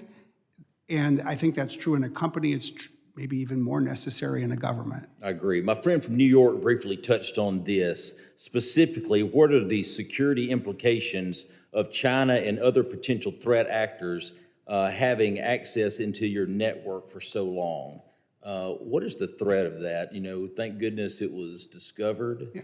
But what is the threat do you see for them being in your system for so long without being noticed? Yeah, I would just like to qualify a little bit of the premise, because I noticed in some of the questions that were floating around this week that people suggested that because the Chinese had acquired this key in 2021 and we didn't find it until 2023, that they must have had access for 2 years. I think that in fact, they kept it in storage until they were ready to use it, knowing that once they did, it would likely be discovered quickly. Thank you. And that leads to my next question. Are the Chinese still able to access Microsoft's corporate network today? No, not with anything they did before, and we'll do everything we can to ensure that they don't get in any other way. Thank you. And again, I thank you for the way that you've represented yourself and your company today. Mr. Chairman, I yield back. Gentleman yields. I now recognize Mr. Crane for 5 minutes of questioning. Thank you, Mr. Chairman. Mr. Smith, thank you for preparing and coming before the Homeland Security Committee today. Mr. Smith, you're the president of Microsoft, is that correct? That's correct. You're here today to discuss some leaks and vulnerabilities that Microsoft has had in the past and what you guys are going to do to fix them in the future, is that correct? Yes, that's right. Mr. Smith, you said earlier in the hearing that some of your competitors are in this very hearing room, is that correct?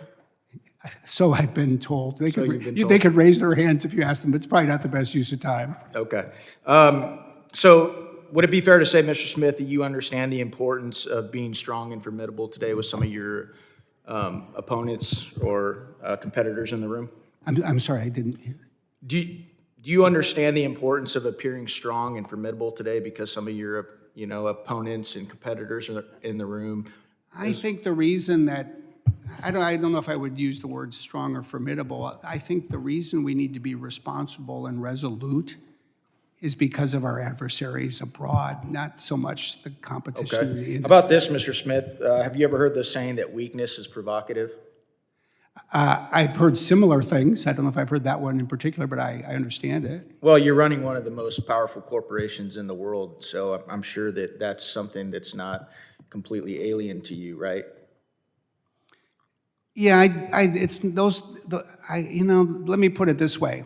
Size brings power, but mostly what it brings is responsibility. I would much rather focus on the need to be responsible than fair enough. Anything else. Mr. Smith, would you say that attacks against the United States in the cyber field have increased in the last couple of years? Absolutely. Didn't you say in your testimony earlier, sir, that it felt like it was open season?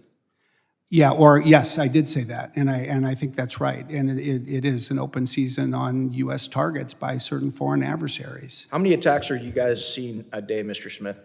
I had the precise number in my written testimony, what I've been saying here, which is reflected there is more than 300 million per day. 300 million per day? Yes. Wow.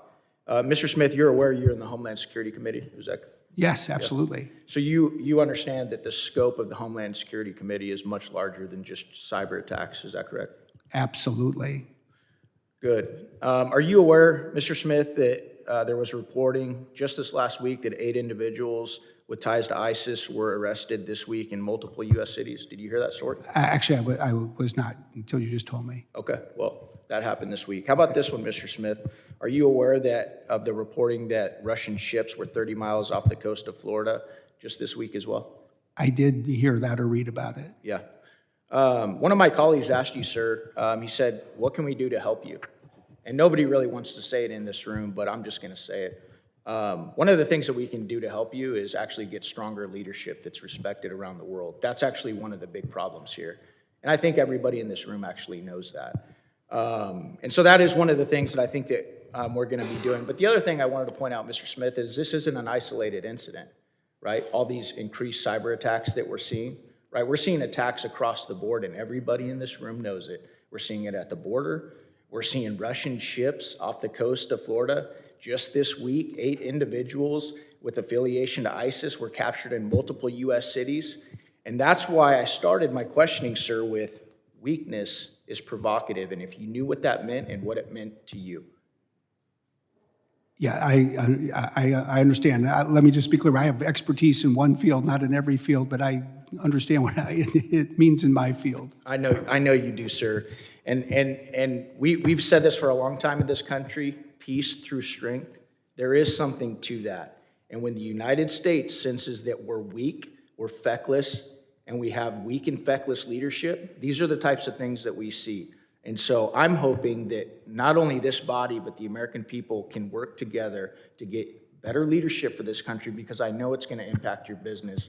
And I want to say one more time, I appreciate you actually coming here today, taking ownership and responsibility, because as some of my colleagues have said, it's not something that we see every day. So thank you, sir. Appreciate it. Well, thank you. And then let me just conclude, because I think this gets us through the entire committee. I would just underscore what I've tried to say throughout. We do understand the importance of what you all do on this committee, what the CSRB and what CISA do, the importance of this report, and we are committed to addressing every part of it. I now recognize the ranking member for his 5-minute closing statement. Thank you very much, Mr. Chairman. Ms. Smith, you've done a creditable job in representing your company. You do understand that there are some challenges with running a company like that. And it's only one thing can create a real problem. And I think you've addressed it thus far. So let me thank you for that testimony and committing to participating in the committee's ongoing oversight. Microsoft has an enormous footprint in both government and critical infrastructure networks. It is our shared interest that the security issues raised by the CSRB are addressed quickly. And you've said that the main things you've already done, we appreciate it. This hearing was important to understand last summer's cyber incident and Microsoft's approach to security. In my view, it's just the beginning of an ongoing oversight to ensure that the technology products used by the federal government are secure and that federal vendors take the security obligation seriously. We've had that discussion in my office, and I'm sure you've talked with other members about that. So in that spirit, I got a couple of final questions. I told you there's no gotcha kind of thing. If you can say yes or no, that's good. But if you need a little time, I understand that too. Will Microsoft commit to being transparent with its customers, particularly the government, about vulnerabilities in its products, including cloud products? The answer is yes, and the only qualification I would offer is we need to do it in a way where we share information with the right people in the right governments, and do it in a way that it doesn't make that same sensitive information available to our adversaries. Sure. And I'm sure we can do that. If it's a classified setting, as the chairman said, We're fine with it? Yeah. Okay, thank you. Will Microsoft commit to being transparent with its customers about its investigation into cyber incidents, including related to root cause, the scope of impact, and any political ongoing associated threat? Yes, and obviously the same qualification as before. And then I would just add, and we are working to do that. A lot of what we're doing by adding to our Chief Information Security Officer infrastructure, governance structure, is an ability and really a desire to get out and share more information with customers the way you described. Thank you. So will Microsoft commit to establishing benchmarks and timeframes for implementation of the CSRB recommendations and the Secure Future Initiative, and commit to proactively keeping this committee informed of its progress? Yes. Will Microsoft commit to performing an ongoing and transparent evaluation of risk associated with business ventures in adversarial nations? Yes, I think we need to. Well, I look forward to the committee's ongoing oversight and continued engagement with Microsoft. And one of the things that we're tasked with is looking at keeping America safe, both from foreign and domestic adversaries.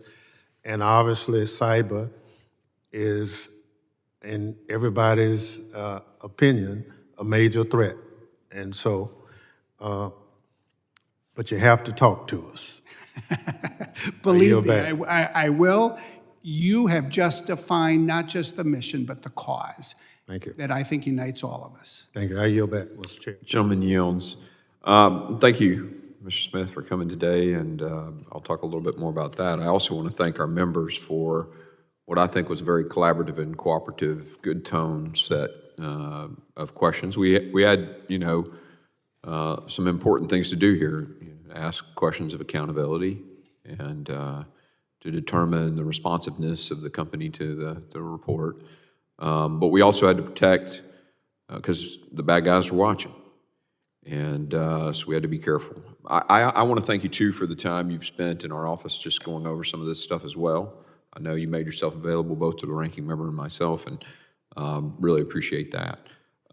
He asked most of my questions about transparency and things like that. So I just will say this, and I sometimes government in this public-private partnership that we talked about a couple of times, several members brought it up, sometimes government can kind of get in the way too, and I want to ask that you, educate us as much as possible. I'll give you an example. The SEC ruling on a 4-day report for a breach and those kinds of things. I'm under, some of the big cybersecurity companies, the biggest in the nation, have told me it's a 7 or 8 day to fix a breach.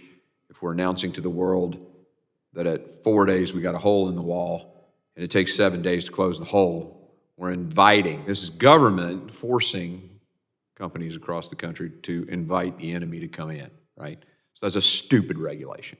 And so we need help on understanding where the government also creates problems.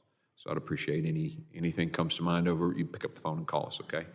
And one of the initiatives here, we talked about cyber workforce. One of the other initiatives is the synchronization of the regulations that are out there and to make sure that we're not duplicitous and that we're not contradictory. And as I understand it, there are some regulations that are. So again, we'd ask your company to help us and the competitors who are in the room to understand where government kind of gets in the way of actual cybersecurity. Because if we're causing you to have duplicitous effort, that's money that could be spent on real cybersecurity. So in this partnership, we need communication, not just on the issues that are brought up here with this breach that was identified, but how we can make things better and work better on how we regulate and create compliance requirements, things like that. Thank you again for your time. I thank the witness for his valuable testimony and the members for the questions. The members of the committee may have some additional questions, and by the way, I did already get one that will probably require a classified mechanism, and we can discuss with you and the staff on how we best do that. And we would ask that the witness respond to these questions in writing Pursuant to Committee Rule 7D, the hearing record will be held open for 10 days and without objection. The committee stands in adjournment.